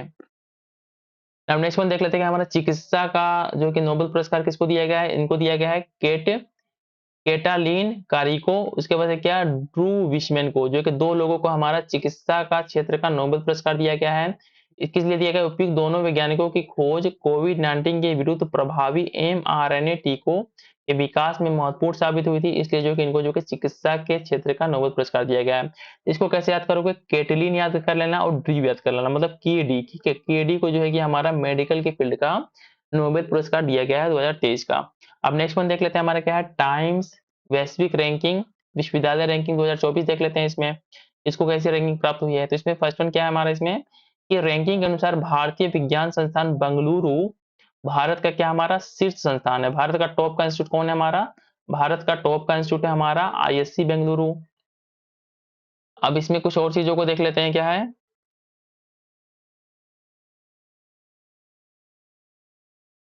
नेक्स्ट वन देख लेते हैं टाइम्स वैश्विक विश्वविद्यालय रैंकिंग 2024 में शीर्ष 5 भारतीय विश्वविद्यालय कौन कौन है हमारा, 201 से 250 के बीच में क्या है भारतीय विज्ञान संस्थान बेंगलुरु कर्नाटका है। नेक्स्ट वन क्या हमारा 501 से 600 के बीच में अन्ना विश्वविद्यालय है। और इसमें जो है कि नेक्स्ट वन देख लेते क्या है उत्तर प्रदेश स्थित 2 संस्थान, पहला क्या है अलीगढ़ मुस्लिम विश्वविद्यालय, साथ ही साथ में बनारस हिंदू विश्वविद्यालय की रैंकिंग कितनी है, ये हमारे 601 से 800 के कैटेगरी में शामिल है। अब नेक्स्ट वन देख लेते हैं हमारा क्या है मानव स्वतंत्रता सूचकांक 2023 को देख लेते हैं। क्या हमारा मानव स्वतंत्रता सूचकांक ह्यूमन फ्रीडम इंडेक्स के तहत व्यक्तिक पर्सनल नागरिक सिविल तथा आर्थिक इकोनॉमिक स्वतंत्रता के आधार पर विश्व में मानव स्वतंत्रता की स्थिति को प्रस्तुत किया जाता है। इसमें क्या हमारा कि इसको जो है कि केटो इंस्टीट्यूट और साथ ही साथ में क्या है फ्रेजर इंस्टीट्यूट के द्वारा इस रिपोर्ट को रिलीज किया जाता है। इसमें टॉप के 3 कंट्री कौन कौन है हमारा, टॉप पे स्विट्जरलैंड है, फिर न्यूजीलैंड सेकंड पे है। शीर्ष 10 दक्षिण एशियाई देशों की बात करते हैं तो फर्स्ट पे हमारा सिंगापुर है, सेकंड पे क्या हमारा तिमोर लिस्ट है।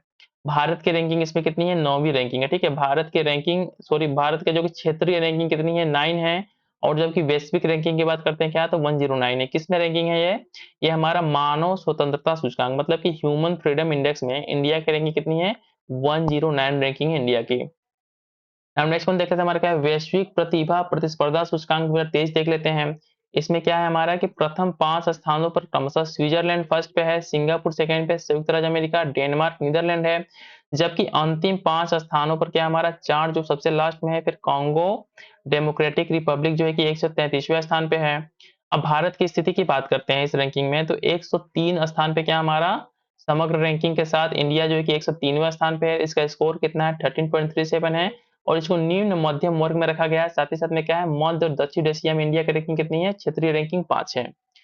अब नेक्स्ट वन इसमें देख लेते हैं हमारा क्या है कि रूल ऑफ लॉ इंडेक्स 2023 इसमें देख लेते हैं क्या है शीर्ष के 3 देश कौन है हमारा? फर्स्ट पे डेनमार्क है, सेकंड पे नॉर्वे है, जबकि हम बात करते हैं कि सूचकांक में वेनेजुएला की रैंकिंग कितनी है? 142वें स्थान पर हमारा वेनेजुएला है, जबकि भारत की रैंकिंग कितनी है? 79 रैंकिंग है भारत की किसमें? रूल ऑफ लॉ इंडेक्स में। इंडिया की रैंकिंग कितनी है? 79 रैंकिंग है। अब हम सेक्शन सी देख लेते हैं, इसका क्या अंतर्राष्ट्रीय सम्मेलन देख लेते हैं, कहाँ का क्या क्या आयोजन हुआ। तो जो नाटो का शिखर सम्मेलन 2024 का था, कहाँ पे इसको हुआ था? वाशिंगटन डीसी अमेरिका में आयोजित किया गया था नाटो का शिखर सम्मेलन 2024 का, ठीक है। अगला नाटो का शिखर सम्मेलन था हेग नीदरलैंड में 2024-26 में, जो है कि जून 2025 के मध्य आयोजित किया जाएगा। तो इसमें दो चीजों को आपको याद करना है कि जो नाटो का शिखर सम्मेलन 2024 का था, कहाँ पे? वाशिंगटन डीसी अमेरिका में हुआ था। साथ ही साथ में जो नेक्स्ट होने वाला है, कहाँ पे होने वाला है? हेग नीदरलैंड में होगा। नेक्स्ट वन देख लेते हैं, क्या है? 50वां G7 शिखर सम्मेलन 2024, ठीक है। ये कहाँ पे हुआ था? ये हुआ था इटली की अध्यक्षता में, अपुलिया एक जगह है इटली में, वहां पे जो है कि G7 शिखर सम्मेलन का आयोजन किया गया था। इसमें इटली ने जापान से G7 की अध्यक्षता ग्रहण की थी। इसके पहले किसने? जापान में जो है कि G7 हुआ था, उसके बाद से इटली में हुआ। और साथ ही साथ में जो 2025 का हमारा जो G7 का शिखर सम्मेलन होगा, जो कहाँ पे? कनाडा में होगा।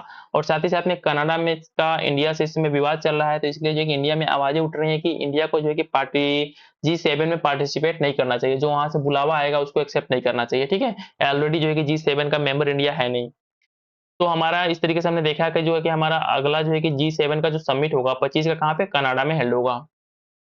अब नेक्स्ट वन देख लेते हैं इसमें कुछ और चीजों को। G7 के कुछ मेंबर्स देख लेते हैं कौन कौन है हमारा। संयुक्त राज्य अमेरिका है, कनाडा है, यूनाइटेड किंगडम है, फ्रांस है, इटली है, जर्मनी और जापान है। नेक्स्ट वन देख लेते हैं, क्या है? 13वां विश्व व्यापार संगठन मंत्री स्तरीय सम्मेलन। इसमें क्या है? इसका आयोजन हुआ था संयुक्त अरब अमीरात के अबू धाबी में, जो है कि 13वां विश्व व्यापार संगठन मंत्री स्तरीय सम्मेलन का आयोजन किया गया था। आपके एग्जाम पॉइंट ऑफ व्यू से इंपॉर्टेंट है।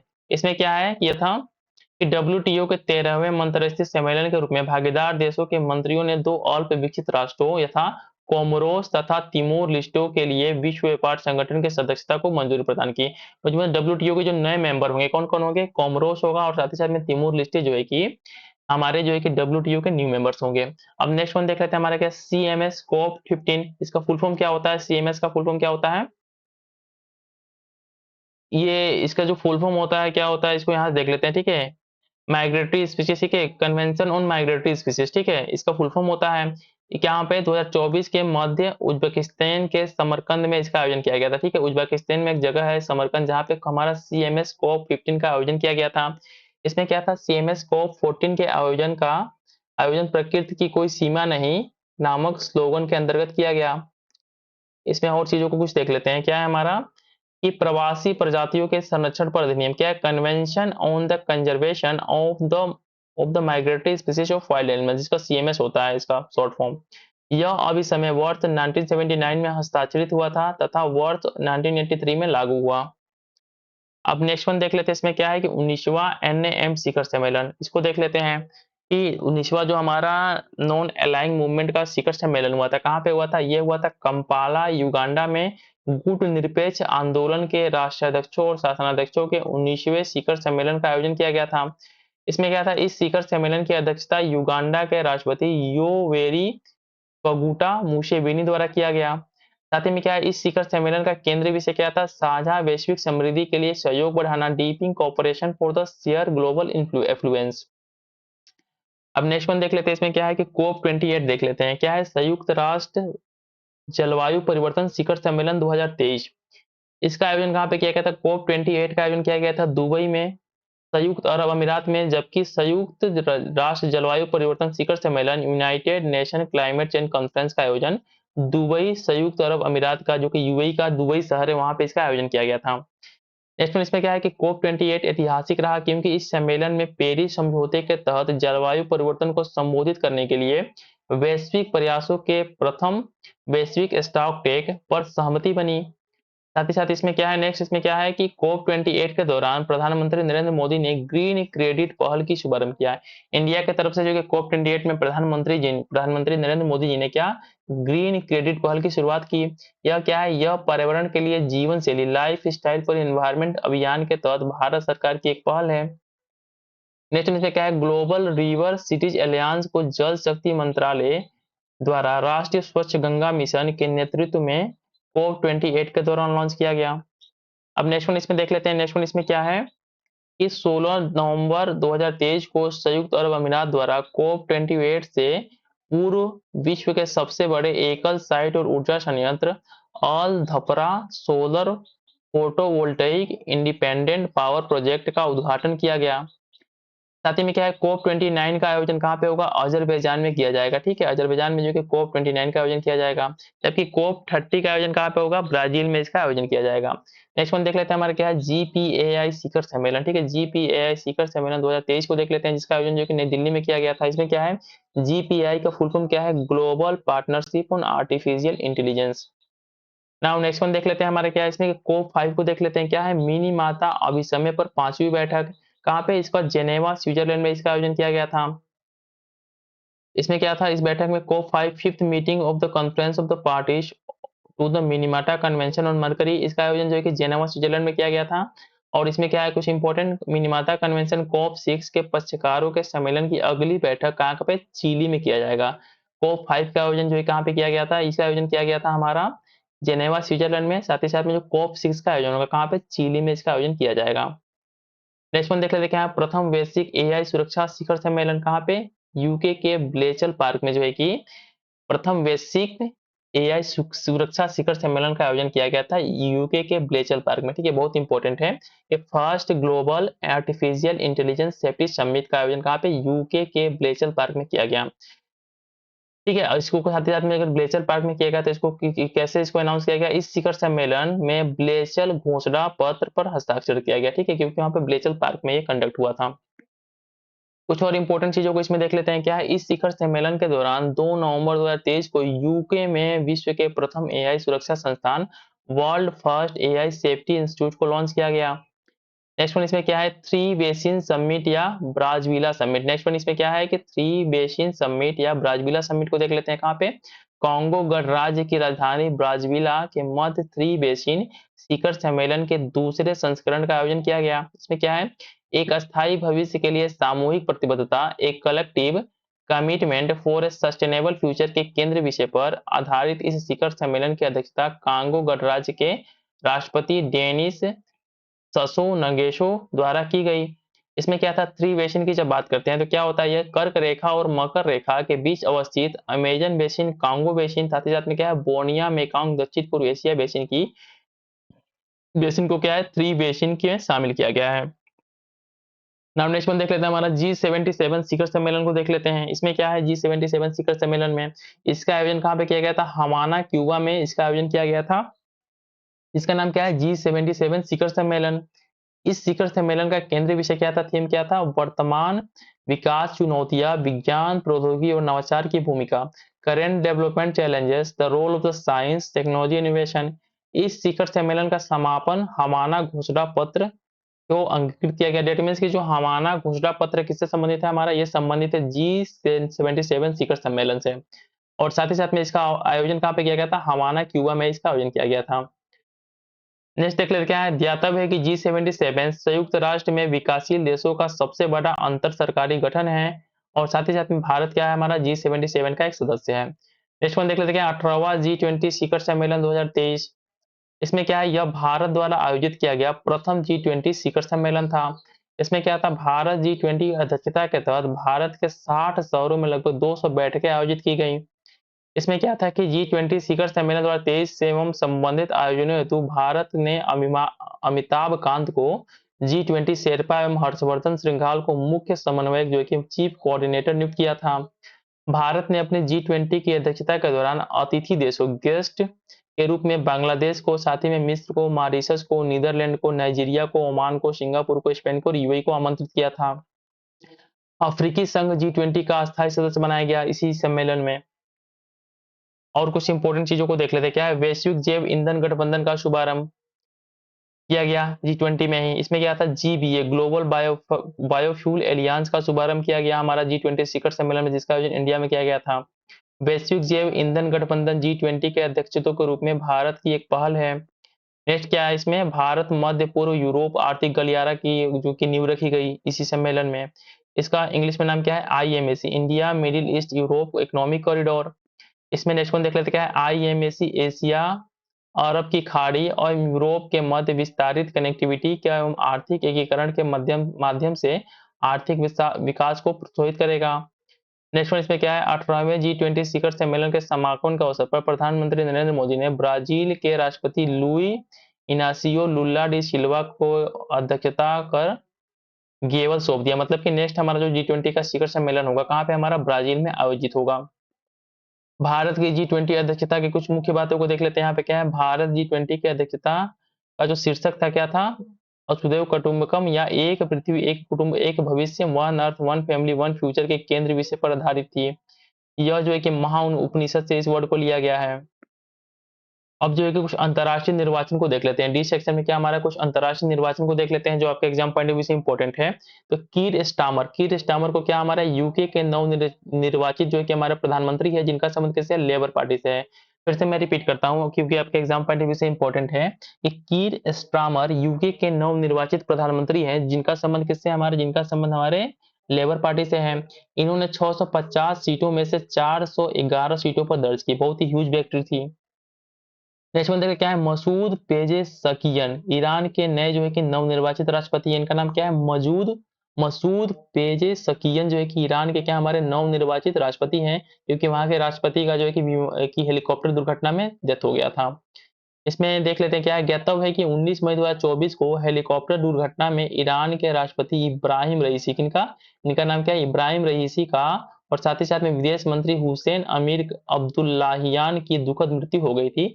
इसके बाद से जो है कि किसको, मसूद पेजशकियन को जो है कि ईरान का नवनिर्वाचित राष्ट्रपति बनाया गया। नेक्स्ट वन देख लेते क्या है, जूडिथ सुमिनवा तुलुका कांगो लोकतांत्रिक गणराज्य की प्रथम महिला प्रधानमंत्री। क्या इनका नाम है, जूडिथ सुमिनवा तुलुका को जो है कि कांगो लोकतांत्रिक गणराज्य की प्रथम महिला प्रधानमंत्री के रूप में अपॉइंट किया गया है। नेक्स्ट क्या है, इंडोनेशिया के नवनिर्वाचित राष्ट्रपति किसको बनाया गया है, प्रोबोवो सुबियांतो। ठीक है, प्रोबोवो सुबियांतो को जो है कि इंडोनेशिया का नवनिर्वाचित राष्ट्रपति बनाया गया है। नेक्स्ट वन क्या हमारा, फिनलैंड में राष्ट्रपति चुनाव हुआ है जिसमें किसने जीता है, एलेक्जेंडर स्टेप ने जो है कि फिनलैंड के नए हमारे राष्ट्रपति के रूप में चुने गए। इनका नाम क्या है, एलेक्जेंडर स्टब जो है कि फिनलैंड के नए राष्ट्रपति के रूप में चुने गए हैं।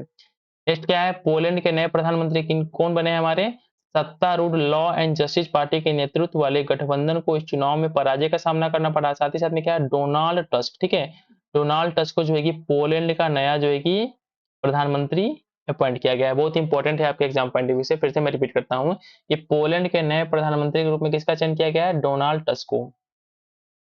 अब नेक्स्ट वन देख लेते हैं हमारा क्या है, क्रिस्टोफर मार्क लक्सन क्या न्यूजीलैंड के नए प्रधानमंत्री बने। इनका नाम क्या है, Christopher mark Luxon. Next one देख लेते हैं इसमें क्या है हमारा कि अपॉइंटमेंट में डेनियल नोबाओ को इक्वाडोर का नया जो कि राष्ट्रपति बनाया गया, इनका नाम क्या है, डेनियल नोबाओ।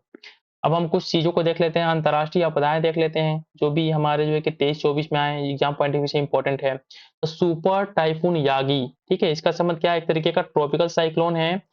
क्या है ये, यह टाइफून से प्रभावित होने वाले प्रमुख देश कौन कौन से थे, चीन था, फिलीपींस था, लाओस था, थाईलैंड था और म्यांमार था, जो कि हमारे यागी नाम का जो एक ट्रॉपिकल साइक्लोन था इससे अफेक्ट हुए। नेक्स्ट वन देख लेते हैं इसमें क्या है कि 15 सितंबर 2024 को भारत ने टाइफून यागी से प्रभावित देशों को मानवीय सहायता प्रदान करने के उद्देश्य से ऑपरेशन सद्भाव को लॉन्च किया। बहुत इंपॉर्टेंट है आपके एग्जाम पॉइंट ऑफ व्यू से कि इंडिया ने ऑपरेशन सद्भाव क्यों लॉन्च किया। इसको लॉन्च करने का पर्पस था कि जो भी कंट्री हमारे और कंट्री के जो भी पब्लिक हैं जो हमारे ट्रॉपिकल साइक्लोन यागी से इफेक्टेड है उनको राहत पहुंचाने के लिए इंडिया ने क्या, ऑपरेशन सद्भाव को लॉन्च किया। नेक्स्ट वन क्या हमारा, गंभीर चक्रवाती तूफान रेमल। ठीक है, तूफान रेमल जो कहां पे आया था, यह आया था बंगाल की खाड़ी में आया था रेमल तूफान।